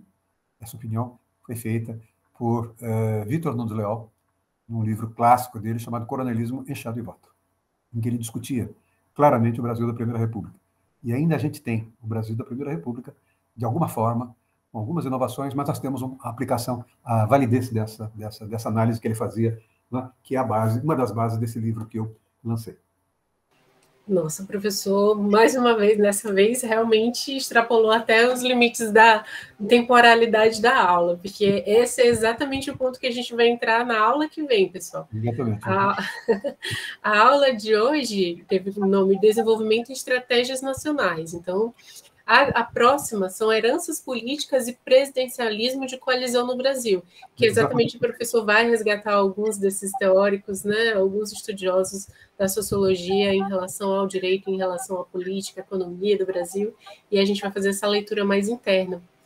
E agradeço muito, muito, professor, por ter aceito o convite, né, mesmo né, com esse novo formato, para que a gente possa se adaptar. Não sei se os alunos estão acostumados, mas espero que tenham uma adaptação aí fácil. Nós teremos 4 aulas, então, pessoal, e eu peço desculpas pelo atraso de hoje, mas como vocês me permitiram, né, avançar um pouquinho, eu gostaria de fazer a leitura aqui das perguntas. Aí, professor, eu vou fazer a de todas, né, para que a gente veja o que tem, né, de convergência, e aí o senhor escolhe algumas ou elenca algumas, tenta responder da forma como convier, melhor, tá? Uhum. Então, eu vou começar lendo os comentários da Cláudia Arruda. Ela, quando a gente estava falando, né, sobre o governo atual, que ele tem um banco central com visão rentista. Então, essas questões podem piorar o cenário, né, atual, para o governo atual.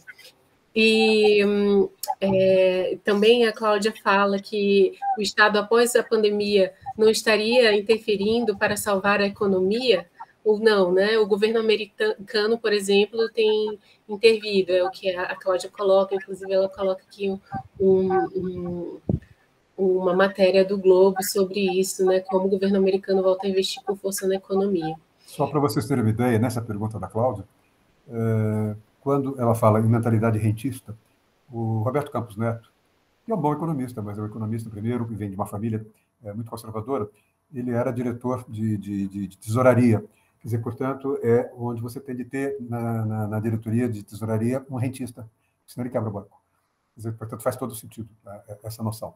Quer dizer, vamos dizer, a questão que se coloca aí é que é preciso ter um pouco mais de pluralidade, havia muita unanimidade, havia um certo pensamento hegemônico monetarista no Supremo, no Banco Central. Então, um pouco isso que o Lula está fazendo é chamar atenção para essa questão. Só que eu acho que ele está fazendo de uma forma um pouco desastrada, quer dizer, chamando quase para um conflito esse cidadão e coisa desse tipo. Poderia fazer de formas mais republicanas. Isso pode assustar o mercado. Sim, professor. Estou dizendo que o mercado vai mandar, não é? O que a gente chama de Faria Line. Mas é comprar conflito desnecessário. Sim. E aí ela avança em um dos comentários, quando a gente estava, né, falando sobre mudanças decorrentes da tecnologia, não devemos relacionar também crises com o aumento de riqueza de alguns grupos? Capitalismo e fascismo não há uma certa relação? Acho que o professor chegou a avançar nisso quando estava explicando claro. A diferença entre liberalismo e neoliberalismo. Sim, claro, nesse sentido, não tenho a menor dúvida, está correto. Aliás, chamo a atenção de vocês para aqueles 2 livros, a biografia romanceada do Mussolini, O Homem em Providência e O Homem do Século. Antônio, me falta o sobrenome dele, mas, enfim, é um nome italiano tradicional. São livros absolutamente fascinantes de serem lidos. Sim. O Eduardo Oliveira também comenta que o efeito de quebra de fronteiras da globalização, com alto grau de penetração das tecnologias, também produz estragos na política interna. Com certeza, né, professor? Quando se tem deputados e senadores domiciliados em um estado, mas eleitos por outros, em que eles nem frequentam, o futuro da representação será muito difícil. Acho que o professor também vai explorar isso na semana que vem, né, professor? Semana que vem. Aí o Natanael fala que Lula é turrão, que sua visão de mundo é tosca, que ele quer presidir firmado numa visão partidária e não com fundamento numa política de Estado. Nesse modo, a dívida interna, que já é astronômica, vai aumentar mais ainda, e isso tudo em apenas 4 meses de governo. Mas é isso que o professor tem falado também, né, que não se depende apenas das forças, né, dos atores atuais também, internos, né, a gente tem esse movimento externo, esse impulso, né, do neoliberalismo financeiro que é global e não dá para realmente a governabilidade fica comprometida. O professor quer comentar? A gente pode passar para outra pergunta? Vou passar para outra, porque você vai entrar também na semana que vem. Tá, semana que vem, então. A Roberta fala que nessa sociedade, com o avanço da tecnologia e novas formas de produção, como o senhor vê os anseios políticos de uma classe trabalhadora que muitas vezes nem se vê como trabalhadora, mas como empreendedora terceirizada ou do setor de serviços, bem distante daquele trabalhador chão de fábrica? Uma coisa que eu concordo totalmente, a gente já discutiu muito também isso. concordo com ela. Ele se vê como empreendedor, quando, na realidade, ele é alguém que caiu na escala social. Exato. Porque tinha direitos sociais, com carteira assinada, e agora não só não tem carteira assinada, como o negócio que ele fala, que é empreendedor, é uma espécie de uma economia de sobrevivência. E nesta economia de sobrevivência, para poder sobreviver, ele tem de operar com baixo custo. E, para operar com baixo custo, uma certa tendência dele é tentar tirar os seus filhos do colégio para trabalhar no seu próprio negócio. Portanto, ele infantiliza o trabalho. Eu digo isso, e isso me marcou muito, porque há muitos anos atrás, os fiscais da Delegacia de Trabalho do Ministério do Trabalho aqui de São Paulo me pediram um parecer exatamente sobre isso. Não é? E aí, conversando com eles, para fazer o parecer, participando de seminários com eles, foi esta ideia, quer dizer, quase um trabalho psicanalítico, não é? Tentar mostrar para eles isso, quer dizer, vocês estão enfrentando um problema que é um problema que não vem da má-fé do pai, mas vem do argumento da necessidade, é o argumento da sobrevivência. Portanto, o pai acaba negando ao filho a escolaridade. O pai, muitas vezes, tem alguma escolaridade que ele negará até mesmo aquele nível de escolaridade ao filho. Portanto, o filho, numa economia cada vez mais tecnologizada, aí vai ser, muitas vezes, sequer alfabetizado. Perfeito. E aí, o último comentário, quer dizer, desculpem, acho que não era o último ainda, não. A Elisa fala, porque fizeram mais depois que eu estava na barra de rolagem. A Elisa fala, o presidente Lula tem, né, goza de legitimidade conferida pela sociedade, o professor até comentou, leio o comentário dela, esse apoio popular auxilia essa lacuna no parlamento, ou a sociedade não tem peso nas reformas que o governo deverá enfrentar? Antes do professor comentar, se for o caso, só avançar que a nossa quarta aula, Elisa, vai fechar esse assunto completamente. Mas, professor, se quiser comentar. Não, só dizer o seguinte, quer dizer, nós temos de tomar cuidado também para não esperar do parlamento espécie de salvação da pátria, porque, independentemente da má qualidade da nossa representação no parlamento, a ideia de parlamento enquanto instituição também está sofrendo alguns baques com a queda, como eu chamei, com a crise da noção de soberania, com a transferência de funções legislativas de dentro para fora do país e coisas do gênero. Perfeito. Novamente, a Cláudia pergunta, não há uma intenção de boicotar esse governo pelo Banco Central? O que o professor acha? Eu não acredito nessa não tenho experiência de governo, mas eu tenho uma experiência que foi grande do ponto de vista de acompanhamento do processo político, porque, ao lado de ser professor universitário, durante 55, eu sou jornalista até hoje, mas durante 54 anos eu trabalhei no único jornal e ia para Brasília permanentemente, porque eu era editorialista do jornal, fui repórter político do jornal, era colunista do jornal e articulista do jornal, hoje estou indo para a Folha, escrevendo um artigo a cada 31 dias, e o que eu posso dizer é que essas teorias conspiratórias não necessariamente a gente não deve se levar por elas.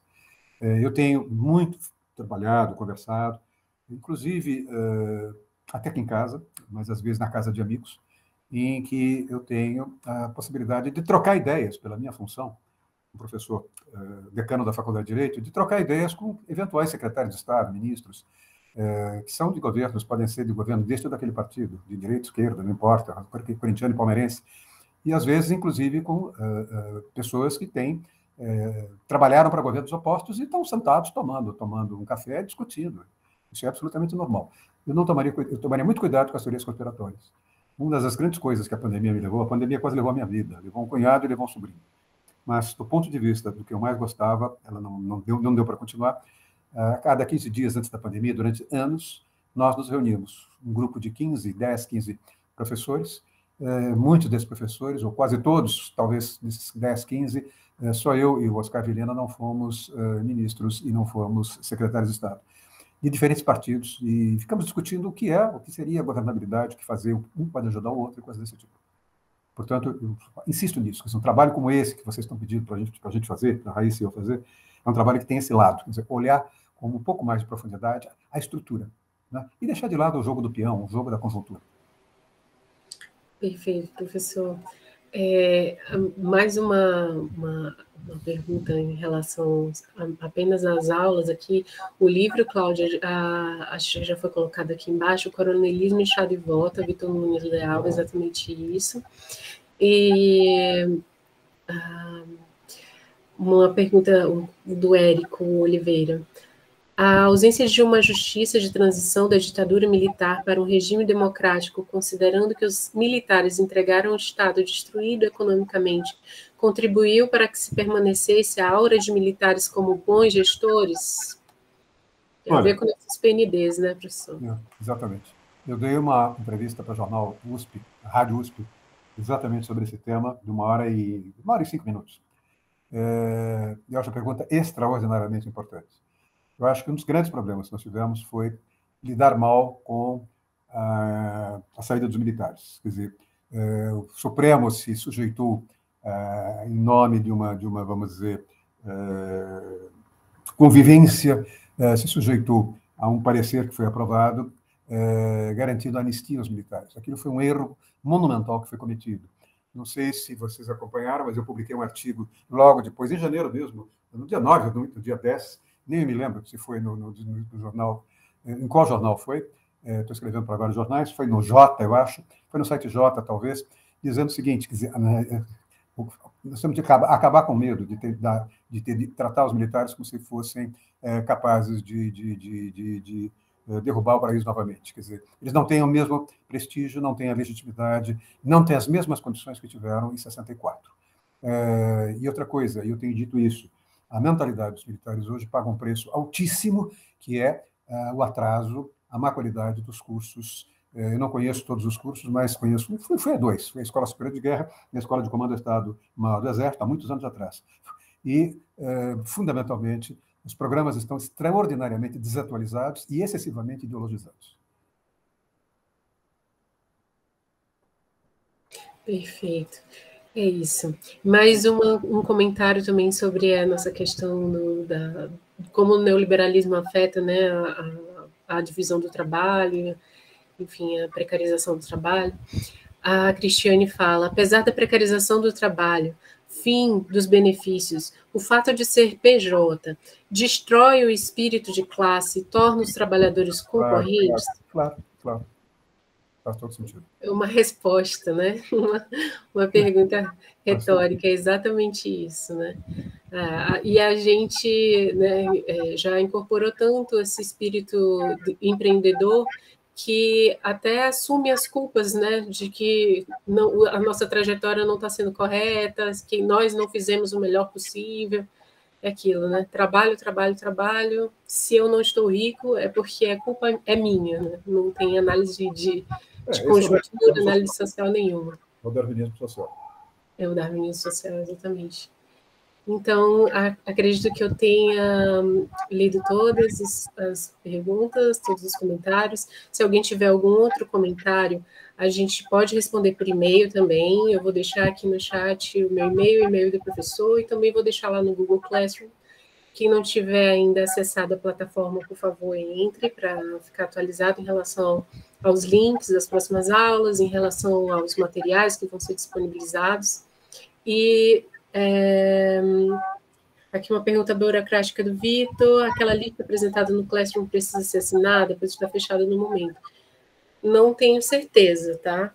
Se vocês conseguirem assinar, assinem. Mas, de qualquer forma, eu vou salvar o chat aqui para não ter nenhum problema, tá bom? De quem assinou, escreveu, que estava presente, enfim, tá? E eu quero novamente agradecer a presença de todos, né, e falar que é uma imensa satisfação para nós estarmos aqui novamente na ESA. Eu não sou mais pesquisadora da instituição, né, nessa gestão a gente não teve mais continuidade da pesquisa científica, mas continuo aqui acompanhando o professor José Eduardo Faria, e quero agradecer imensamente porque ele aceitou esse convite, continuando essa caminhada conosco, e falar mais uma vez da satisfação que é ter ele como professor e também como pessoa, né, nas nossas vidas, auxiliando as nossas tomadas de decisão, inclusive para a educação advocatícia, o futuro das profissões jurídicas, e também da nossa leitura de mundo e facilitando aí os retratos da nossa sociedade, da nossa contemporaneidade, com base também, lógico, numa contextualização histórica.